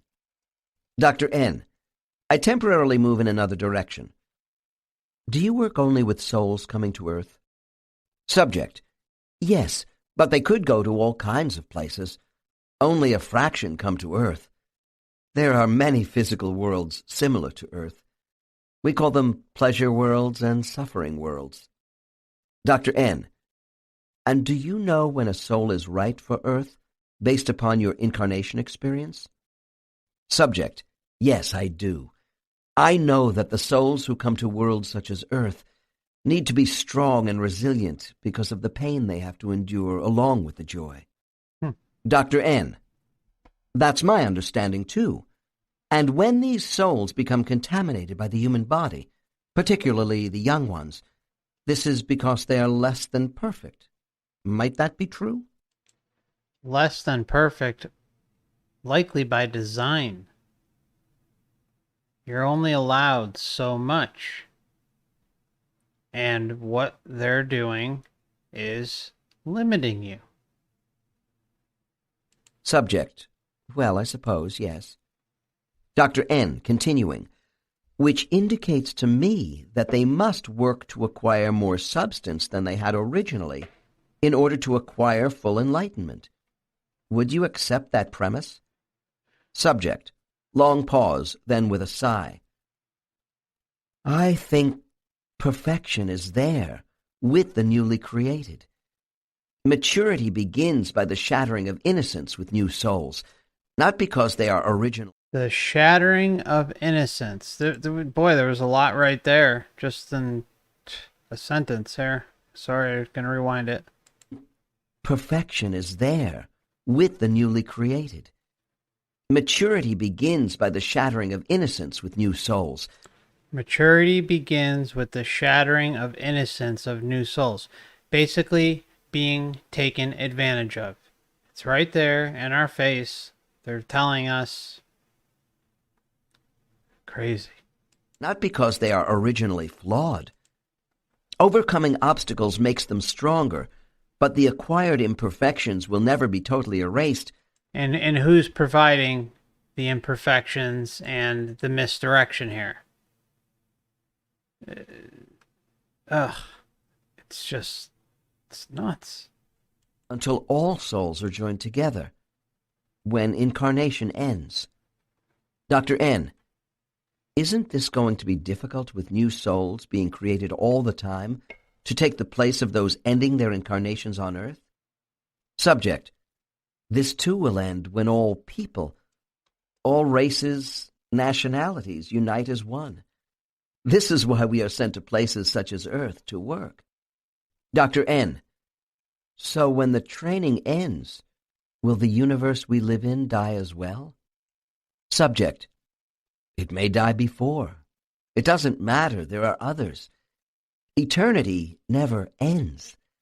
It is the process which is meaningful because it allows us to savor the experience and express ourselves, and to learn. Before continuing with the evolution of a soul's progress, I should list what differences I have learned about their existence once they are created. 1. There are energy fragments which appear to return to the energy mass that created them before they even reach the nursery. I do not know the reason for their being aborted. Others who do reach the nursery are unable to handle learning to be on an individual basis during early maturation. Later, they are associated with collective functions, and from what I can determine, never leave the spirit world. 2. There are energy fragments who have individual soul essences that are not inclined or have the necessary mental fabric to incarnate in physical form on any world. They are often found on mental worlds, and they also appear to move easily between dimensions. 3. There are energy fragments with individual soul essences who incarnate only on physical worlds. These souls may well receive training in the spirit world with mental spheres between lives. Interesting. So we're talking about ones that only incarnate in the physical. You kind of get a controller vibe with that one, right?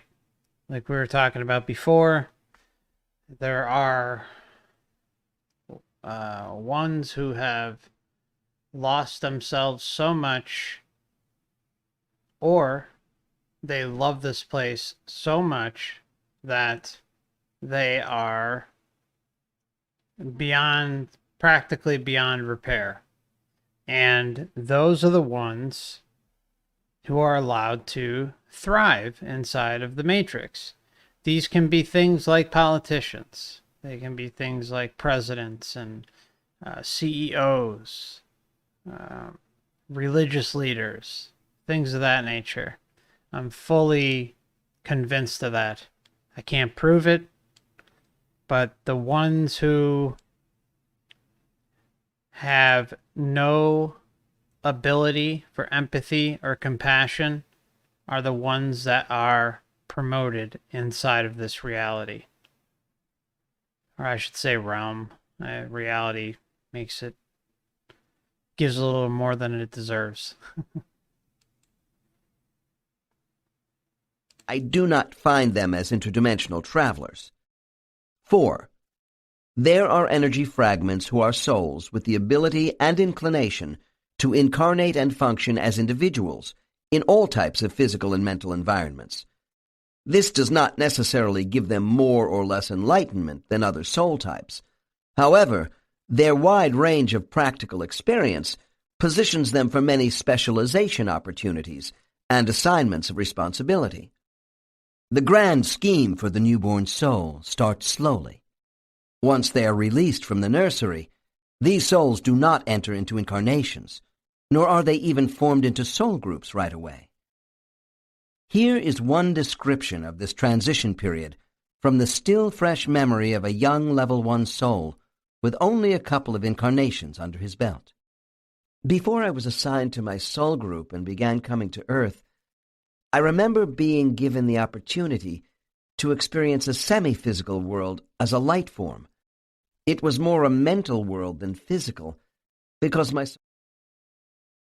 Now, see, I've said on the channel before that I suspect, this might be a little long, but it's important. I strongly suspect when we pull up to the so-called astral doorway, it seems that Earth has, or this whole system has some sort of energy beacon that emits out into the rest of the universe. And I'm sure other realms do the same thing. It's almost like, again, like a beacon, a homing beacon, to say, hey, you out there, you maybe want to come check out this realm? Well, follow this wave of energy. So we pull up to the so-called astral door and we knock. I say, hey, what's going on behind there? We want to check it out. And I think then there's a whole process, obviously, of us agreeing before we even enter. We agree. And as we agree, we slowly begin to lose ourselves. We slowly begin to let the conditioning sink in. And like I mentioned many times, that I firmly think that when we first come here, we are in something more or less like an energy state. We're not immediately thrown into the physicality of this place. You know what I'm saying? We could be just energy, equivalent to things like orbs. There's orbs that run around all over the place, and various other types of entities that are more etheric in nature. And then eventually we kind of, dare I say it, graduate up the pyramid until eventually we reach physicality. Now, you may not even, you're more than, well, I'd say more than likely, you're not even going to be thrown into a human body right away. Maybe you could. I don't know. But I would think that this is a slow process. That if I was running this place personally, I would probably want it set up where I did just that, where I would be able to say, okay, well, here, we'll open the gates. You can go down and check out Earth. This is kind of what it's about. You could just kind of exist and roam around. And then eventually you'll go back and say, okay, I'm ready. I'm going to probably, I'd like to experience it in a different form. And then maybe you'll be a fish. Maybe you'll be a blade of grass. Maybe you'll be a tree. Maybe you'll be an ape. And you start to kind of move up the ladder. You see what I'm saying? It is like a pyramid scheme. And that's kind of what he's talking about there. He's not detailing it exactly how I am, but that's just my suspicions on all of this. And it would make sense because what happens? You're slowly used to this place. And what happens? You start to lose yourself too. You kind of get lost in the shuffle. And, well, we are where we are now, right? Surroundings were not completely solid, and there was no biological life. I saw other young souls with me, and we could move easily around the ground as luminous bulbs with a semblance of the human form. We were not doing, just being, and getting the feel of what it would be like to be solid. Although the setting was more astral than temporal, we were learning to communicate with each other as beings living in a community. We had no responsibilities. There was a utopian atmosphere of tremendous love, security, and protection everywhere. I have since learned that nothing is static, and this, the beginning time, would be the easiest of our existence. Soon we would exist in a world where we would not be protected, in places where we would have memories of pain and loneliness, and pleasure too, and that these experiences are the teaching memories. The Spiritual memories. settings. While in trance, my subjects describe many visual images of the spirit world in earthly symbolisms. They may create structural images from their own planetary experiences, or have these images created for them by guides, seeking to raise their comfort level with familiar surroundings. After discussing this used to again, I'm doing... Oops, sorry about that. I accidentally skipped past about 20 minutes there. Just bear with me. Meant to hit the pause button.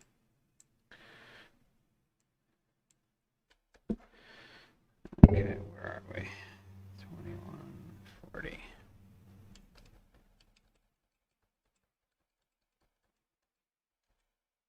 Okay, sorry about that.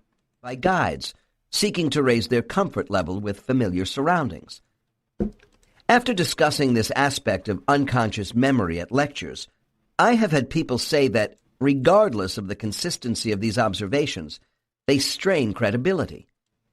How could schoolrooms, libraries, and temples exist in the spirit world? Okay, we know those things exist in the spirit world. There is far, far too much evidence to suggest that they don't exist. These are things brought up in near-death experiences, astral projection, all sorts of DMT trip reports from ayahuasca as well. There's no doubt these things exist, and I feel they are a way to blur the lines, so to say. You get used to the fact that these things exist here on Earth in the physical world, and then what do? They set up similar constructs in the astral to again get you programmed and used to your surroundings, further losing yourself. Address these questions by explaining that past observational memory is metaphoric as a current perspective. Original scenes from all our lives never leave our memory as souls.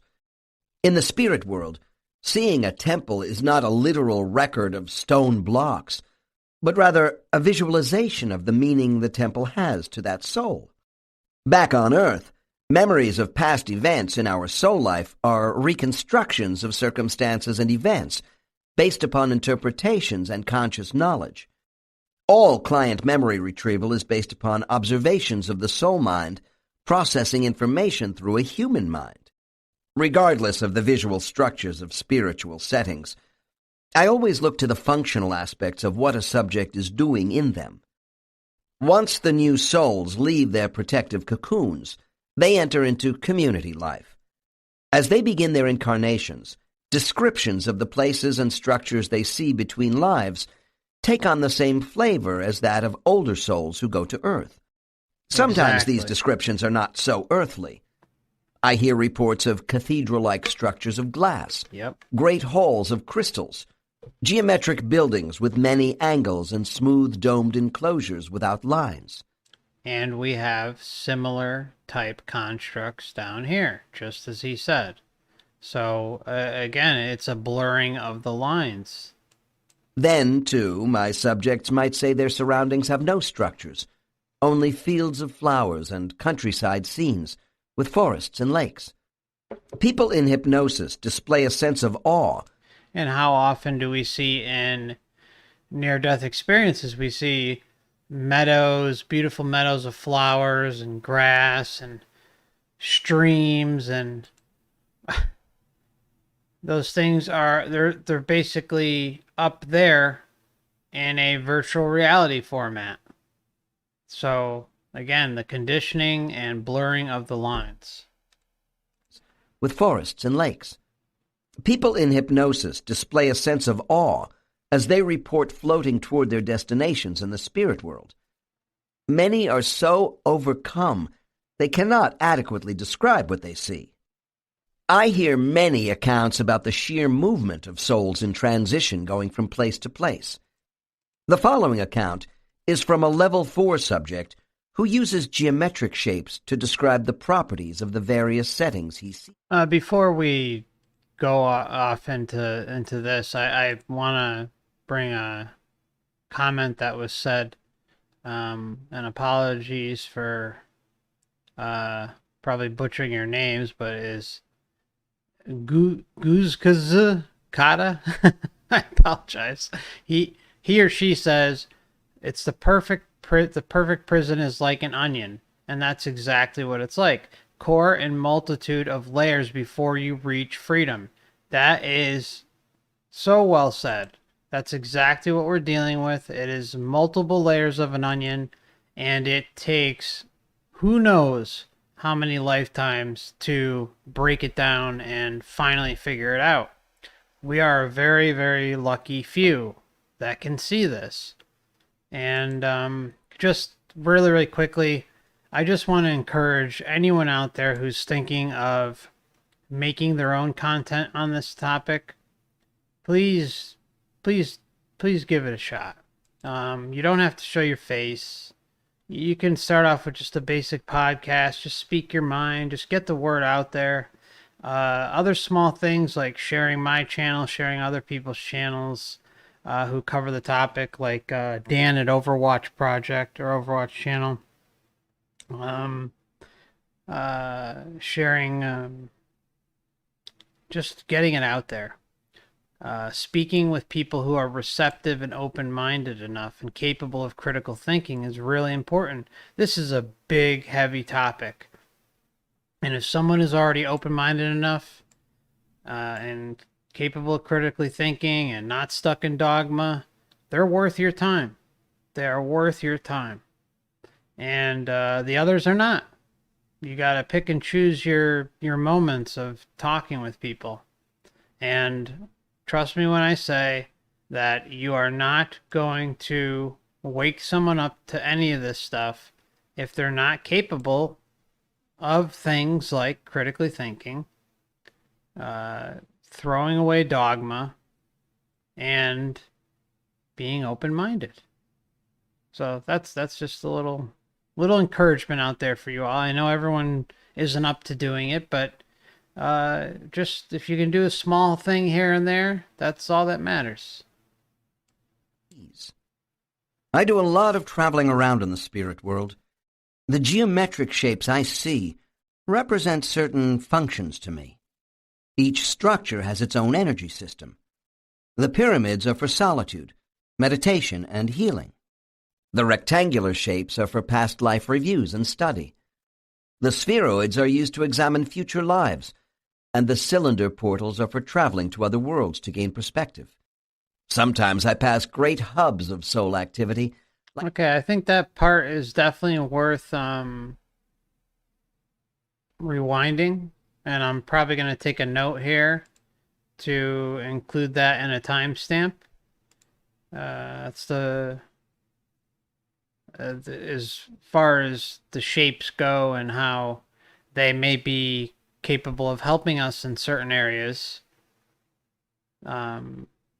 based on what you desire to explore. So that, I think that's really a really important thing to take note of. Maybe even grab a pen and paper and notate this, just so you guys know, anyone who's listening live, we're at the 2 hour and 20 minute mark.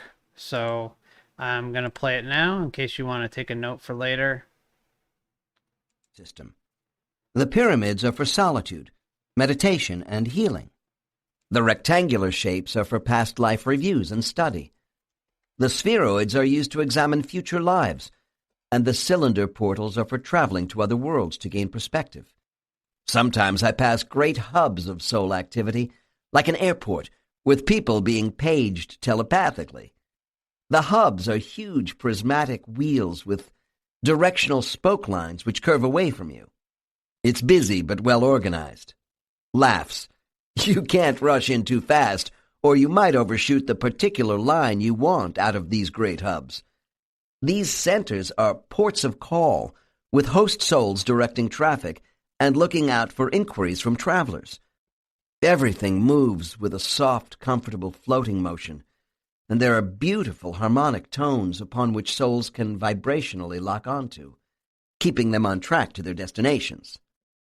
There is a statement from the Upanishads of India about our senses being carried in memory after death. I believe this old philosophical text is correct in the assumption that the senses, emotions, and human ego are a path to infinite experience, which provides a physical consciousness to the immortal self. These sentiments were expressed by a client of mine in a cogent way. We can create anything we want in the spirit world to remind us of places and things we enjoyed on earth. Our physical simulations are almost perfect. To many they are perfect. But without a body, well, to me they have the flavor of imitations. I love oranges. I can create an orange here and even come close to reproducing its pithy, sweet taste.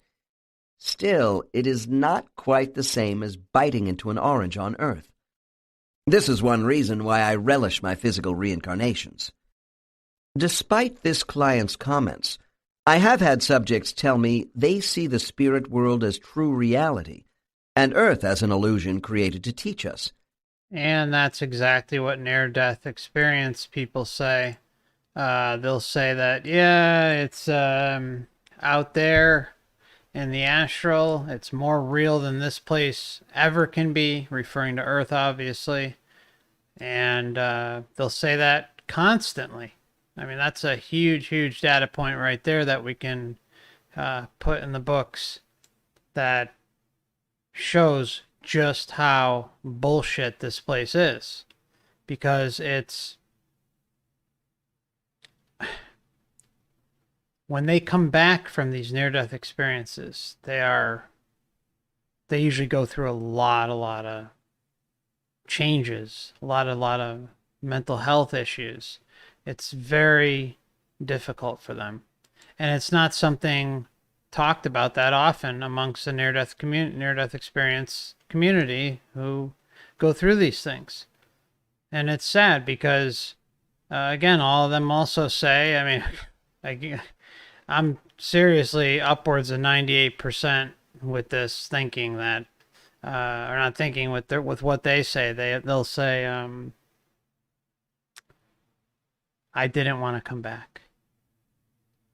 I was fighting and I didn't want to come back. I didn't want to come back. And then they came back and, they're in extreme pain because a lot of times it's related to some major traumatic incident, obviously, that got them to the point where they had a near-death experience. So, yeah, I just wanted to throw those things in there. There may be no contradiction here. People from Earth have keen taste buds. Oranges and human beings are therefore in harmony with each other in one existence. There are degrees of reality. Simply because our universe is a training ground does not make it unreal, only impermanent. What may be a temporary illusion in the span of human surroundings does not take away from the fact that an orange on Earth, eaten by an earthling, does taste better than one created in the spirit world and eaten by a soul. By the same token, the reality of an interdimensional spirit world with its lack of absolutes allows the soul a magnitude of experience far beyond physical conceptions. When my subjects describe seeing their spiritual centers, it is a wondrous image for them. All cultural stereotypes, mixed with aspects of metaphoric symbolism recalled by the human mind, are in play to be sure, but these dramatic reenactments in a person's spiritual life are no less real. When the soul returns to earth with the shroud of forgetfulness, it must adjust to a new brain without conscious memory. The new baby has no past experiences yet. The reverse is true right after death. For the spiritual hypnotherapist, there are two forces operating in regression. All right, got to rewind a little bit of this. Really important moments. He brings up the veil and normalizes it, of course, in my opinion, because everything he normalizes everything. And then, yeah, there's two key points here. I'm going to play one, pause it, and then play the second, and then continue. Less real. When the soul returns to earth with the shroud of forgetfulness, it must adjust to a new brain without conscious memory. Without conscious memory. It must adjust. Baby has no past experiences yet. No past experiences. Well, yeah, plenty of past experiences, but not as it pertains to the current incarnation. The other memories are blocked off on purpose. Remember, one of the nails in the coffin for this realm that we find ourselves in, and how it points overwhelmingly, well, no, not overwhelming, definitely towards major fuckery, is that of the memory wipe. You are born here under the veil of forgetfulness without any recollection of who you are, where you came from, or why you are here. The major questions that we all have asked ourselves at one point, or probably many times in our life. And this is the answer. The Matrix Reincarnation Soul Trap is the answer. That's why you can't find these. That's why it's so hard to find the answer. Because it's hidden from you, because the whole system is a scam.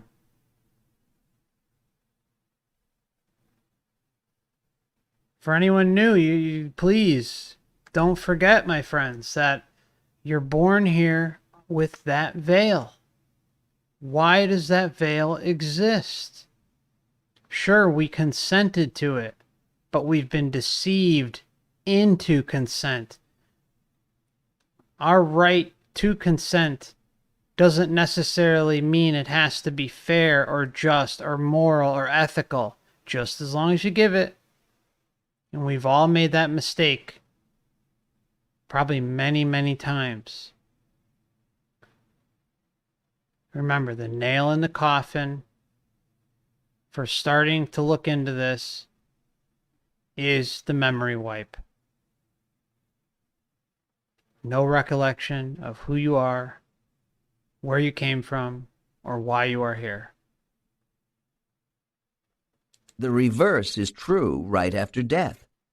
For the spiritual hypnotherapist, there are two forces operating in regression.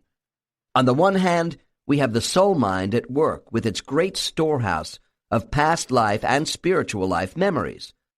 On the other side, we also have the conscious memories of a current body engaged in descriptive imagery while the subject is in hypnosis. The conscious mind is not unconscious during hypnosis. If it were, the subject would be unable to speak to the facilitator coherently. Memory. Before continuing with my analysis of what subjects in hypnosis see in the spirit world, I want to provide more information about divisions of memory recall and DNA. There are people who have the belief that all memories are carried by DNA. In this way, they derive comfort from what they consider to be a scientific position against reincarnation. Certainly, everyone has a perfect right not to believe in reincarnation for a number of personal reasons, religious and otherwise. Or just parasitic Western ideology, too. I mean, there is that, too. But to say that all past life memory is actually genetic in origin, carried in our DNA cells from remote ancestors, is an argument that, for me, fails in several ways. And it fails in several ways with me, too. One of the most telling ways to debunk this is terminal lucidity. It's a phenomenon where you could have a loved one, friend, close friend, who has something like Alzheimer's, something like dementia, something where they are given a terminal illness and it makes them incapable of communication at some point. And what happens with terminal lucidity is all of a sudden they start to have a streamlined access to their memories. And they can have full-on conversations with their loved ones right around the time they are dying. It's usually the last day or two. Can be a little sooner, but most of the time it's relatively relatively soon before the person dies. And they are able to talk as if nothing is wrong at all. What the hell is that? That shows that the brain is really not what we think. I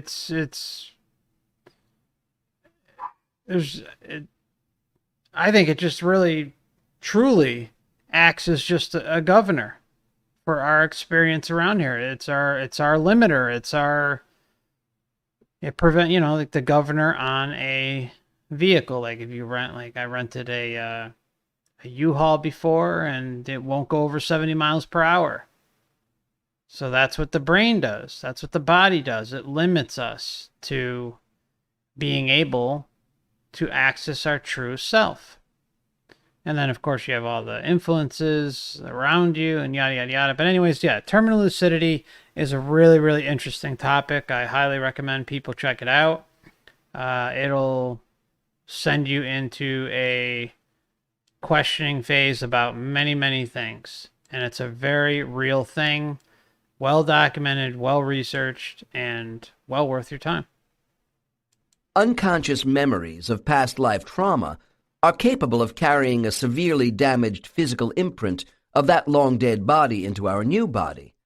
But this is not the result of DNA. These molecular codes are brand new and came with our current material body. Attitudes and beliefs from the soul mind do affect the biological mind. There are researchers who believe our eternal intelligence, involving energy imprints and memory patterns from past lives, may influence DNA. Indeed, there are countless other elements involving thought sequencing, which we bring into our host body from hundreds of former lives. This also includes our experiences in the spirit world, where we have no body. A sound argument against past life DNA memory is the volume of research we have accumulated about past lives. The former bodies we had in prior lives are almost never genetically related to our current family. I could have been a member of the Smith family, along with others in my soul group, in one life, and we might all choose to be part of the Jones family in the next life. However, we would not come back to the Smith family, as I will explain more fully in Chapter 7. The average subject has led past lives as Caucasians, Orientals, and Africans with no hereditary connections. Moreover, how can our memories of being on other worlds in other species come from human DNA cells created only on Earth? The answer is simple. So-called genetic memory is actually soul memory, emanating from the unconscious mind. I divide memory into 3 categories. 1. Conscious memory. This state of thought would apply to all memories retained by the brain in our biological body. It is manifested by a conscious ego self that is perceptive and adaptive to our physical planet. Conscious memory is influenced by sensory experiences and all our biological, primitive, instinctual drives, as well as emotional experiences. It can be faulty because there are defensive mechanisms related to what it receives and evaluates through impressions from the 5 senses. 2. Immortal memory. Memories in this category appear to come through the subconscious mind. Subconscious thought is greatly influenced by body functions not subject to conscious control, such as heart rate and glandular functions. However, it can also be the selective storeroom of conscious memory. Immortal memory carries the memories of our origins in this life and other physical lives. It is a repository of much of our psyche because the subconscious mind forms the bridge between the conscious and superconscious mind. 3. Divine memory. These are the memories that emanate from our superconscious mind, which houses the soul. If conscience, intuition, and imagination are expressed through the subconscious mind, they are drawn from this higher source. Divine memory is held by the soul. So you see how right there there's even a governor preventing us, again, which, we've talked about constantly, even in this video, about how the true essence is blocked out. A governor, that's what the soul's doing, to block us out from accessing our most precious and desired memories and questions and answers to the big questions. Conscious mind, which houses the soul. If conscience, intuition, and imagination are expressed through the subconscious mind, they are drawn from this higher source. Our eternal soul mind has evolved from superior conceptual thought energy beyond ourselves. Inspiration may seem to spring from immortal memory, but there is a higher intelligence outside our body-mind which forms a part of divine memory. The source of these divine thoughts is elusive. Sometimes we conceive of it as personal memory, when actually divine memory represents communication from beings in our immortal existence. Community centers. My next case illustrates the visual associations subjects in a superconscious state bring to descriptive memories of arriving back home. It involves an identification with classical Greece, which is not unusual. I have listened to visualizations so futuristic and surreal as to allow for few comparisons with Earth. People do say to me that words cannot adequately describe the images of what they see at this junction. Once I take a client past the gateway to spaces where they begin to make contact with other spirits, they become exhilarated. In case 27, a subject whose spiritual name is Ariane will associate a Greek temple with her experience after death from her most immediate past life. Perhaps this is not surprising, since so many of my subjects had incarnations during the time when ancient Greece brought the light of a high civilization into a dark world. In art, philosophy, and government, they left a legacy and a challenge for those who followed. This society sought to unite the rational with the spiritual mind, which is remembered by those clients who were part of this golden age. Ariadne had her final life in ancient Greece during the 2nd century BC, just before Rome began its occupation. Case 27. Dr. N. When you approach your spiritual center, Ariadne, what do you see there? Subject: a beautiful Greek temple with bright white marble columns. Dr. N. Are you creating this image of a temple yourself, or is someone else placing it in your mind for you? Subject: it's really there in front of me, just as I remember it. But someone else could be helping me. My guide. I'm not sure. Dr. N. Is this temple familiar to you? Subject, smiling. I know it so well. It represents the culmination of a series of meaningful lives that I was not to know again for a long time on Earth. Dr. N. Why is that? What is it about this temple that means so much to you? Subject. It is a temple to Athena, goddess of wisdom. I was a priestess, with 3 others. Our job was to tend the flame of knowledge. The flame was on a flat, smooth rock in the center of the temple, with writing etched around it. Dr. N. What does the writing mean? Subject, pause. Essentially, to seek truth above all things. And the way to seek truth is to look for harmony and beauty in that which surrounds us in life. Dr. N. Deliberately obtuse. All right. The only way to seek beauty is by stuff in life. Just going to rewind that really quickly. Because again, what is that message telling you?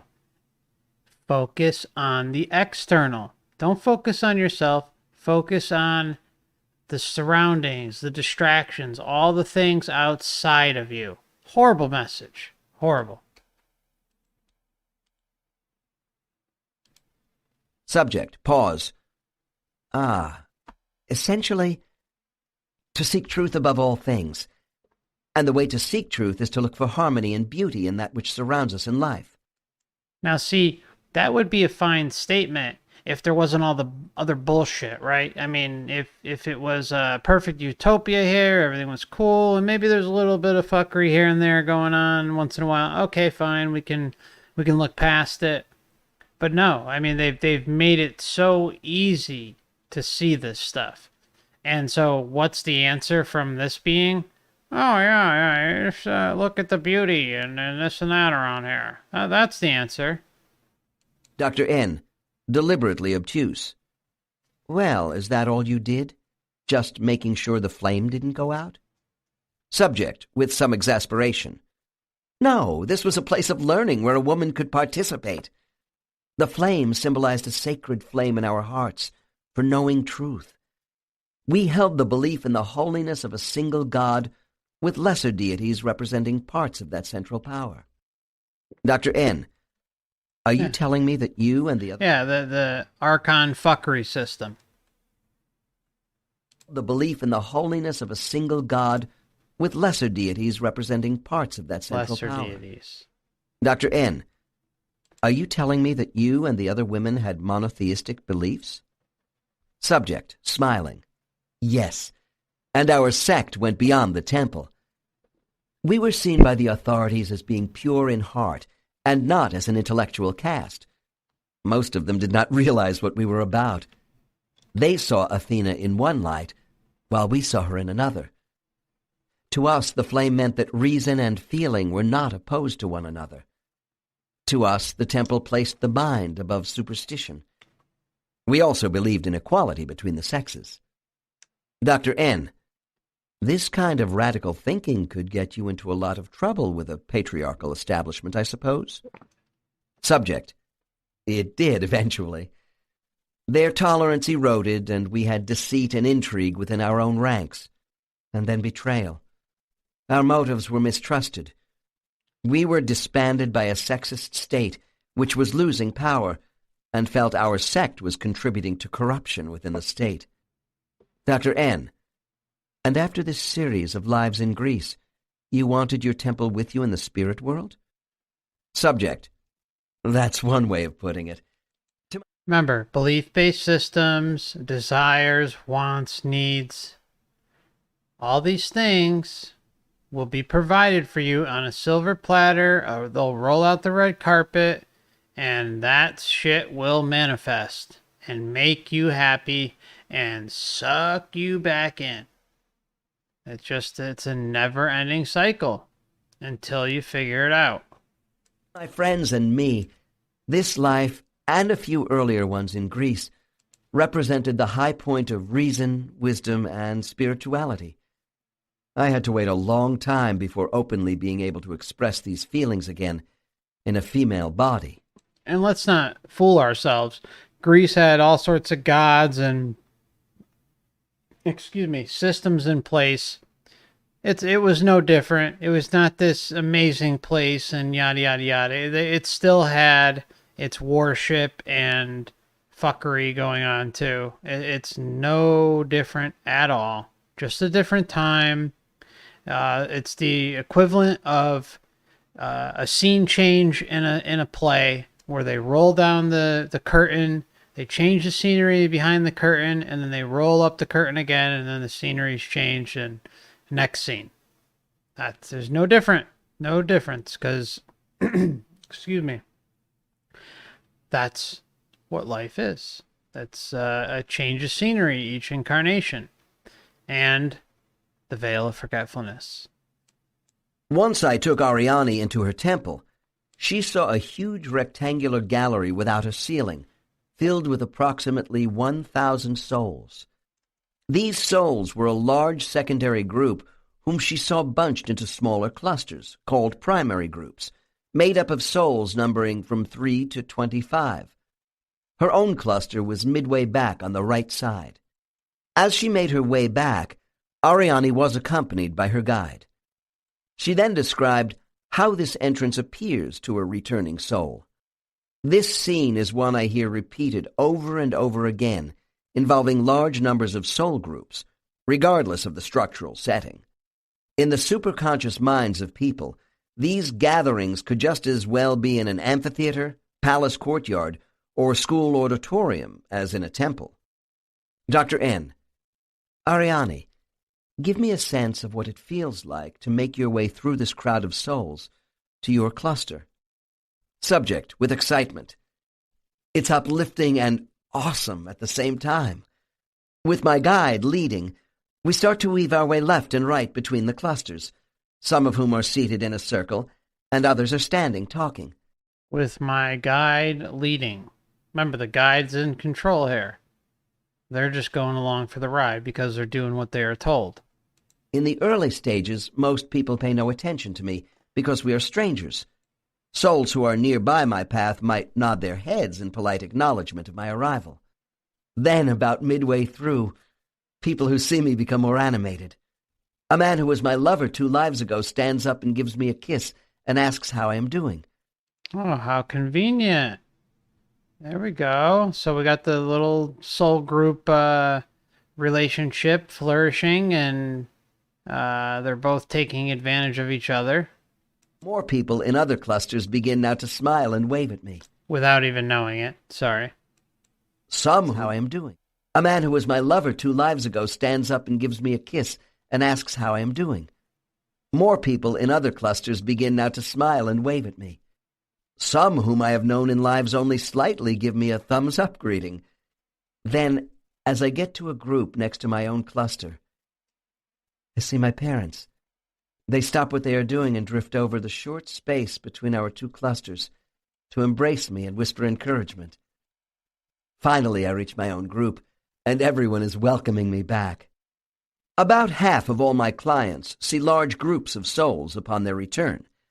The other half report that after their arrival, they see just their own cluster. The visual images of either large or small gatherings of souls can vary with the same soul after different lives. The primary group of souls, with whom we are most closely bonded, may also appear to these same subjects as people milling about in outdoor scenes of recreation, such as a countryside field of flowers. Regardless of an exterior or interior setting, when they first make contact with their groups, A majority of subjects see no other groups in the area. Instead, the welcoming souls are rather bunched together, with each soul coming forward in turn to the front position. Customarily, a group forms a semicircle around the newly arrived soul. Most of my subjects experience... Yeah, they go around them, and basically gang up on them. Coming forward in turn to the front position. Customarily, a group forms a semicircle around the newly arrived soul. Most of my subjects experience this circular form of greeting. A descriptive representation of this practice will be found in Chapter 7 with Case 47. Those subjects who report going directly into a classroom setting upon returning from a past life have a clear picture in their minds of hallways that connect a series of spaces for study. Unerringly, they seem to know in which space they belong. I mean, who the hell wants to go to school after dealing with school down here? It's a nightmare. Who wants to deal with this? But yet it's happening. It's that conditioning process. I mean, it's resembling a school-like atmosphere. You come down here, well, the surroundings are subconsciously familiar to you. In these cases, cluster groups commonly stop their activities to welcome any new arrival.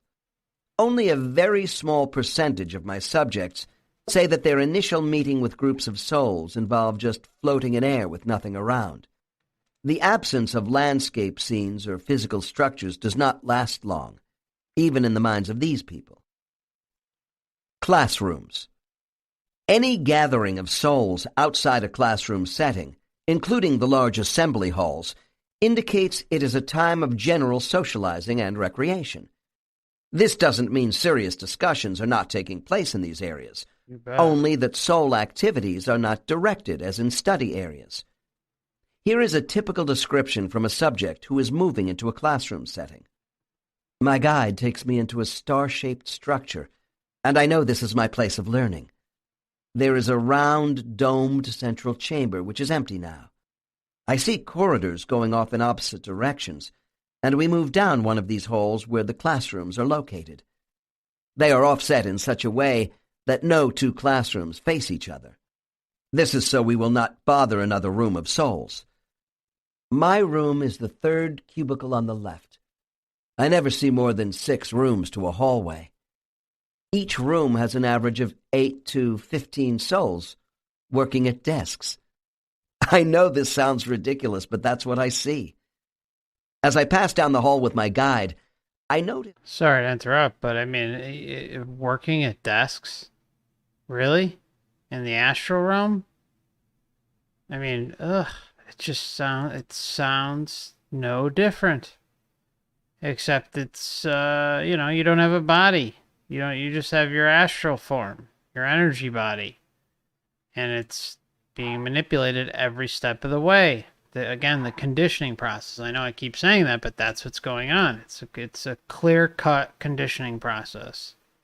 Sitting at desk. Get the fuck out of here. To 15 souls working at desks.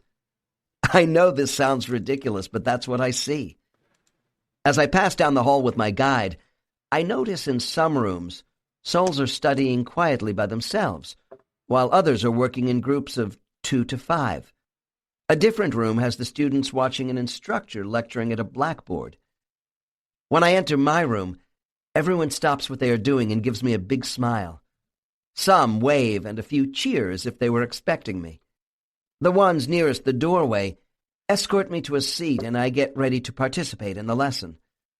The whole time I have been gone seems like a brief trip down to the corner grocery store to buy a carton of milk. Escorted. So, you're being guided and told what to do. You're following in the pack. Just like humanity has that wonderful flaw of desiring someone to lead them. One of the worst programming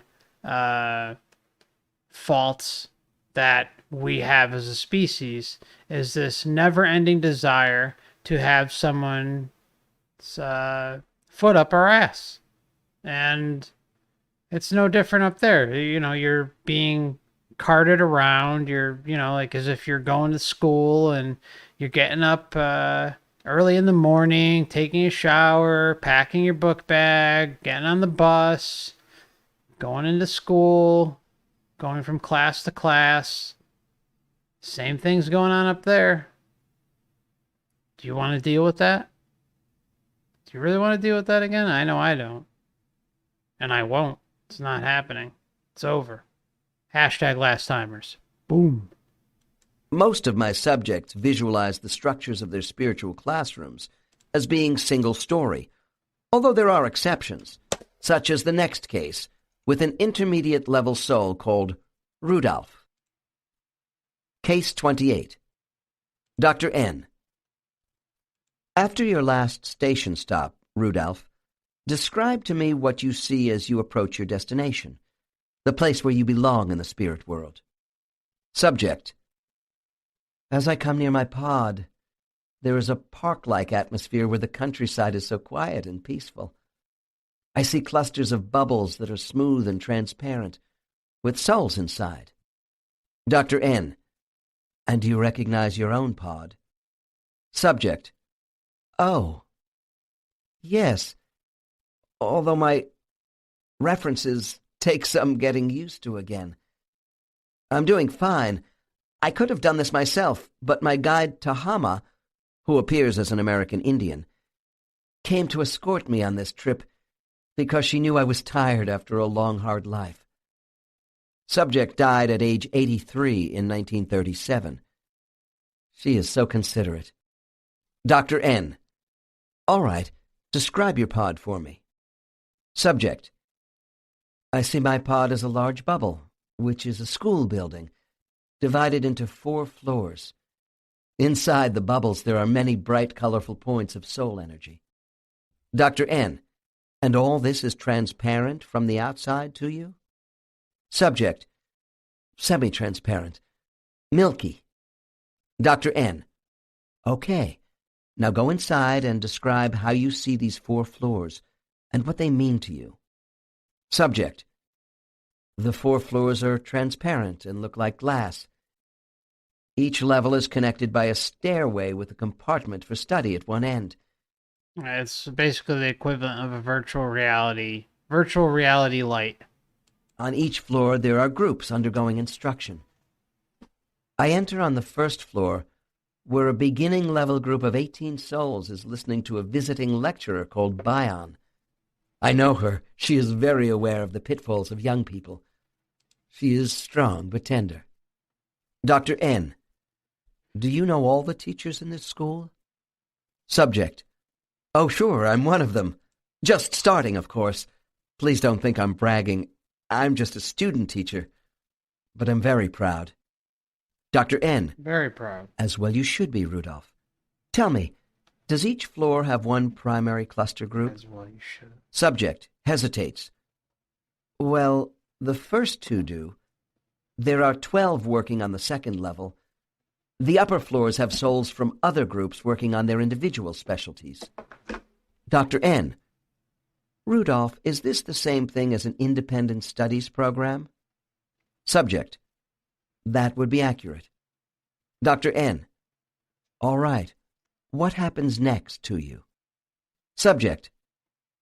Tahama tells me where I need to be, reminding me that I belong on the 3rd level, but to take... Tells you where you need to be and that you belong on the 3rd level. Come on, Chop Chop, get up there. Do as you're told. You're not allowed to be sovereign. You do as you're told. See, it's this hierarchy, and it's just never ending. Right. What happens next to you? Subject. Tahama tells me where I need to be, reminding me that I belong on the 3rd level, but to take as much time as I want. Then she leaves me. Dr. N. Why does she do that? Subject. Oh, you know. Our guides maintain a teacher-student relationship with us in this center. They try not to be real familiar with us in a social way because of their professional status. I don't mean Professional status. in a social way because of their professional status.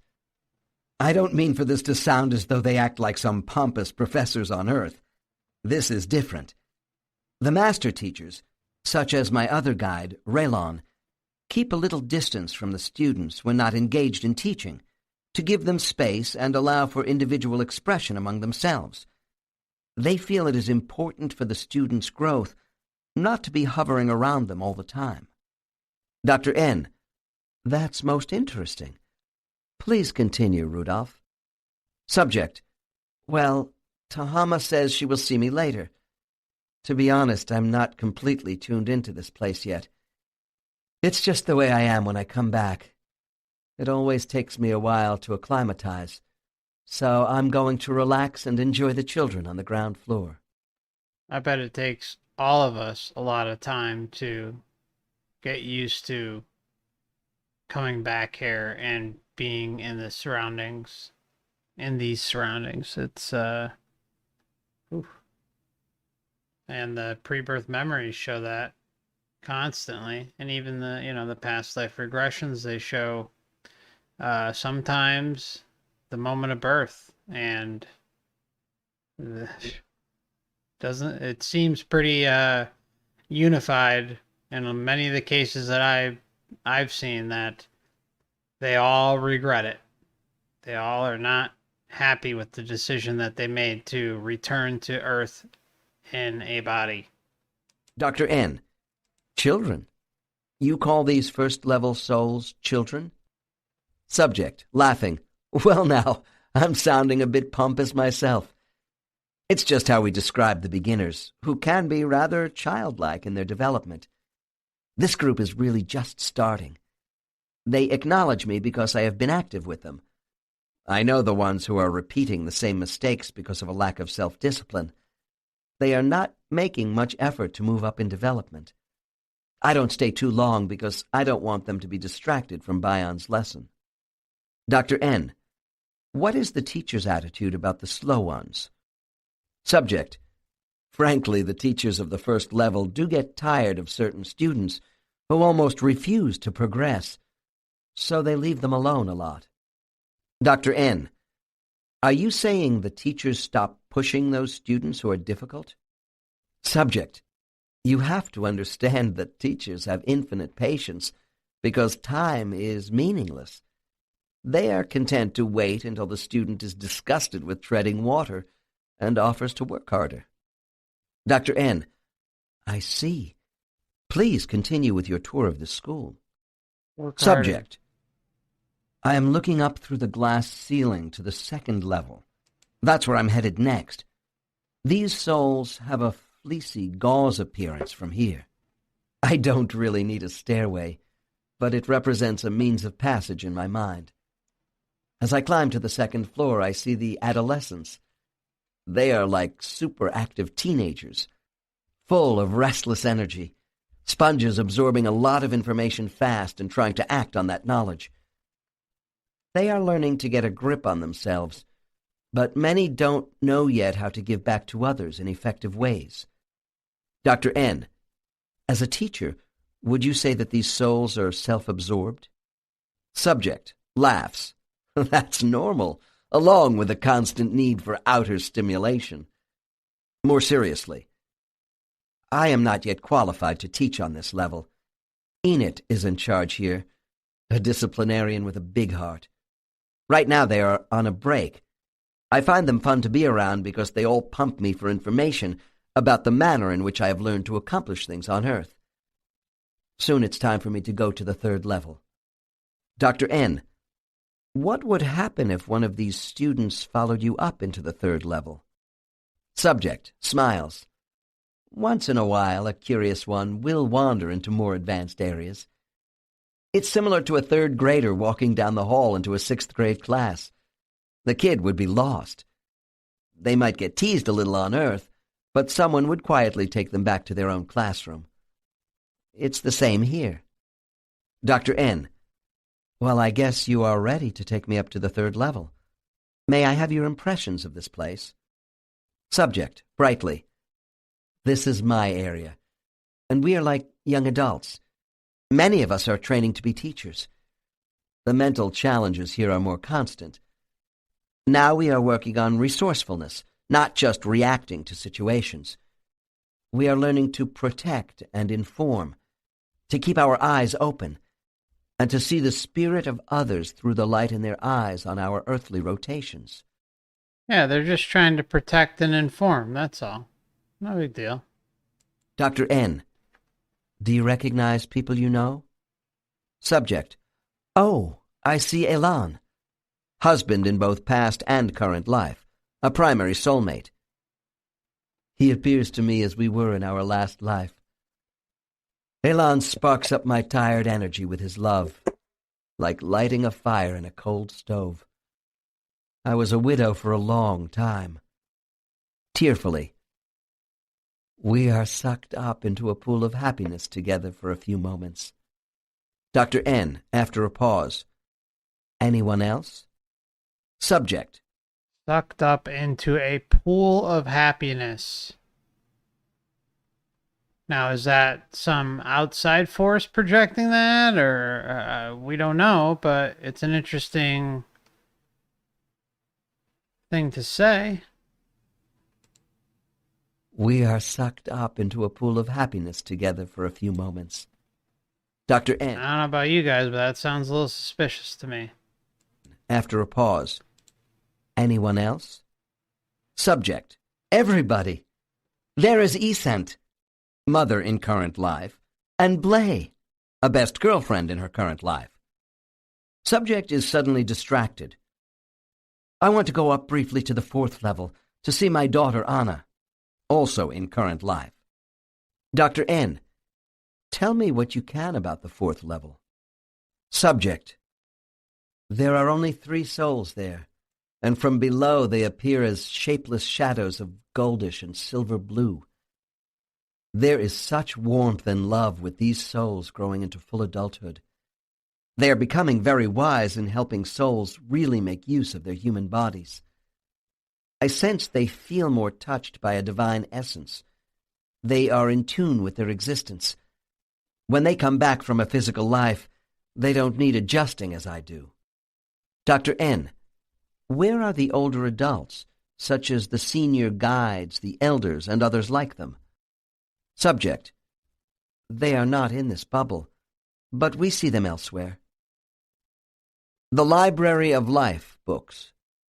Many of my clients speak about being in research library settings soon after rejoining their soul groups.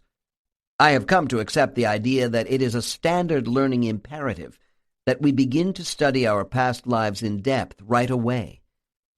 After I wrote about the place where our life records are stored in my first book, people asked if I was able to supply them with more details.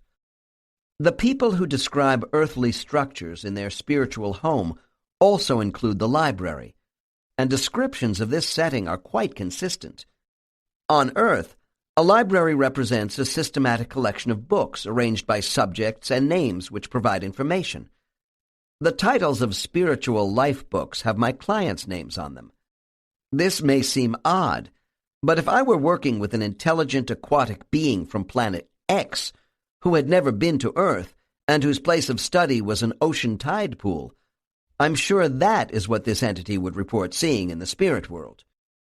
I have reported on spiritual classrooms and smaller adjacent cubicles where primary groups interact, including even smaller isolated rooms where souls can be completely alone for quiet study. There is nothing small about the library. Everyone tells me the location of the life books is seen as a huge study hall in a rectangular structure, with books lined along walls and many souls studying at desks who do not seem to know each other. Once inside this space, librarian guides are the archivist souls in charge of the books. They are quiet, almost monastic beings who assist both guides and students from many primary clusters in locating information. These spiritual libraries serve souls in different ways, depending upon their level of attainment. Souls may be assisted either by their own guides, the archivists, or both.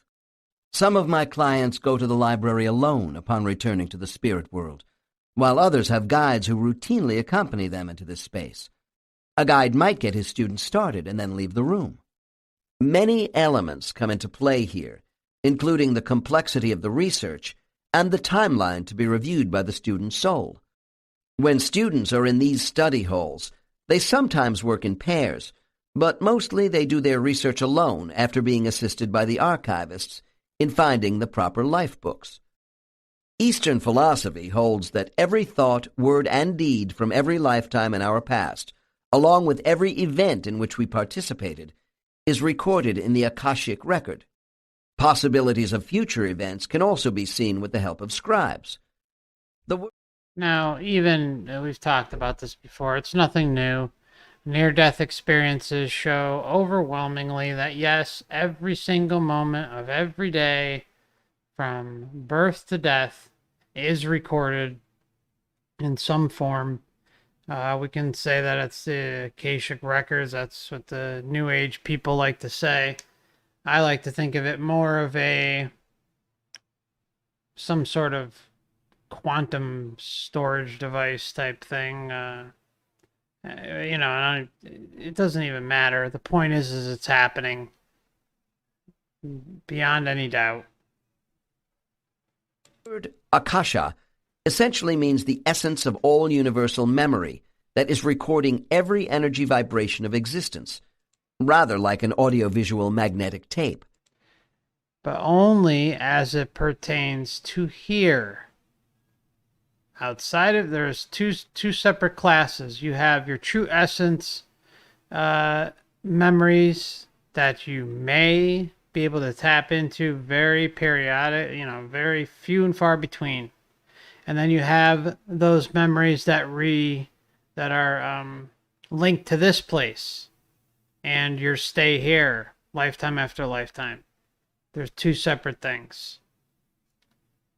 I have discussed the connections of divine, immortal, and conscious memory. Our human conceptualization of spiritual libraries, timeless places where we study missed opportunities and our accountability for past actions, is an example of those memory connections. People of the East have conceived that the substance of all events past, present, and future is preserved by containment within energy particles and then recovered in a sacred spiritual setting through vibrational alignments. I feel the whole concept of personal spiritual records for each of us did not originate in India or anywhere else on Earth. It began with our spiritual minds already having knowledge of these records between lives. I find it unsettling that certain aspects of recovered memory about spiritual libraries can be subverted by human belief systems which are intended to frighten people. Within Eastern cultures, there are those who have been led to believe the life books are analogous to spiritual diaries that can be used as evidence against the soul. And you bet that's exactly what it's used for. All right, there of course could be other purposes, but we know for a fact, there is no doubt that these things are used against you to create the illusion of karma, the illusion of justice, the illusion of judgment. You pick it. Doesn't matter. It all falls under the same umbrella because it is used against you to guilt trip you into saying, okay, well, I just died. Time to meet my maker. And it's time for my life review. Well, okay, well, I'm sorry, but, blistering, you kind of screwed up quite a few times here this lifetime, and you didn't get it right. And the only way to get it right is to go back down there. So we're going to send you back to soul group classes, our little astral indoctrination camps. And then when you go through those, we'll pick out a new body, a new life script, and we'll deceive you every step of the way. And then when you get down here, you're going to be totally screwed. And you'll just have to deal with it. and then the process repeats. So there's no doubt that these memories, these recordings, are used against us. There's zero doubt, 100%. Visions of spiritual libraries are interpreted as scenes where cases are prepared as depositions against errant souls based upon their karmic records. A further step in this misguided belief system brings us to the dreaded tribunal for sentencing after testimony about the soul's shortcomings in the last life. Certain psychics claim they have privileged access to events of the future through Akashic records, and that by working exclusively with them, they can divert their followers from catastrophe. Human extravagance has no bounds when it comes to instilling fear. A prime example is the fear of terrible punishment for those who commit suicide. It is true that being kept out of heaven has been a deterrent to suicide, but it is the wrong approach. I have noticed in recent years that even the Catholic Church is not quite so adamant about suicide being a mortal sin, subject to the extremes of spiritual punishment. There is now a Vatican-approved catechism which states that suicide is against natural law, but adds, by ways known to God alone, there is opportunity for salutary repentance. Salutary means conducive to some good purpose. My next case represents a subject who killed herself in her last life. Okay. All right. I think we're going to leave it there for the day. We got about a little over 3 hours in. We are almost 60 minutes into 170 minutes of Chapter 5. So we are going to pick up on case 28 in our next broadcast. Chapter 5, track 6, 59. Okay. Yeah, so we got through, let's see, 1, 2, 3, 4, 5. We got through 6 cases today, and quite a bit of stuff in between. I hope you enjoyed this. Let me just pop up the camera really quick. Hey. I hope you enjoyed the stream today. If you enjoyed this, please consider hitting the like button. And if you're new, subscribe, hit the bell. For those not getting notifications or are also new here, I do suggest hitting notifications for all and not just some, because I've had people say they just don't get notifications at all, and the only solution I could think of is to make sure that you have all notifications on so you are given notice when we go live together. And we will pick up in part 4. Not sure what day we're going to do it, but definitely by the weekend. So sometime in the next few days, we'll move along to part 4. And also, for anyone who hasn't already, I also have 2 YouTube backup channels. I would suggest also subscribing and hitting the bell for all notifications on those. I don't really plan on using them unless necessary, but they are a way to kind of protect things just in case something should happen here. I also have a Twitter account and Odyssey, where on Odyssey I do exclusive live streams over there that I can't otherwise do over here. So if you'd like to join me on Odyssey or any of the other things I just mentioned, feel free to check out the description tab. And if you're new to Odyssey and haven't checked it out, definitely check it out. It's a great platform, and I like what they're doing over there. And if you use the invite link, if you're not signed up already, it gives you some free library crypto, and it also helps promote the channel over on that platform for free. It doesn't cost anything. And if you create videos, you can start uploading over there instantly. There's no prerequisites for anything. So just thought I'd mention that. Again, if you also don't mind sharing my content, I would greatly appreciate it, or at least talking to others about the Soul Trap who are at least receptive to different topics like this one. And yeah, I think I'll leave it at that. I greatly appreciate all of you. Thank you so much for those who donated. It's very, very much appreciated. So thank you so much. And I will catch you all soon. Much love and blessings. Have a great rest of your day.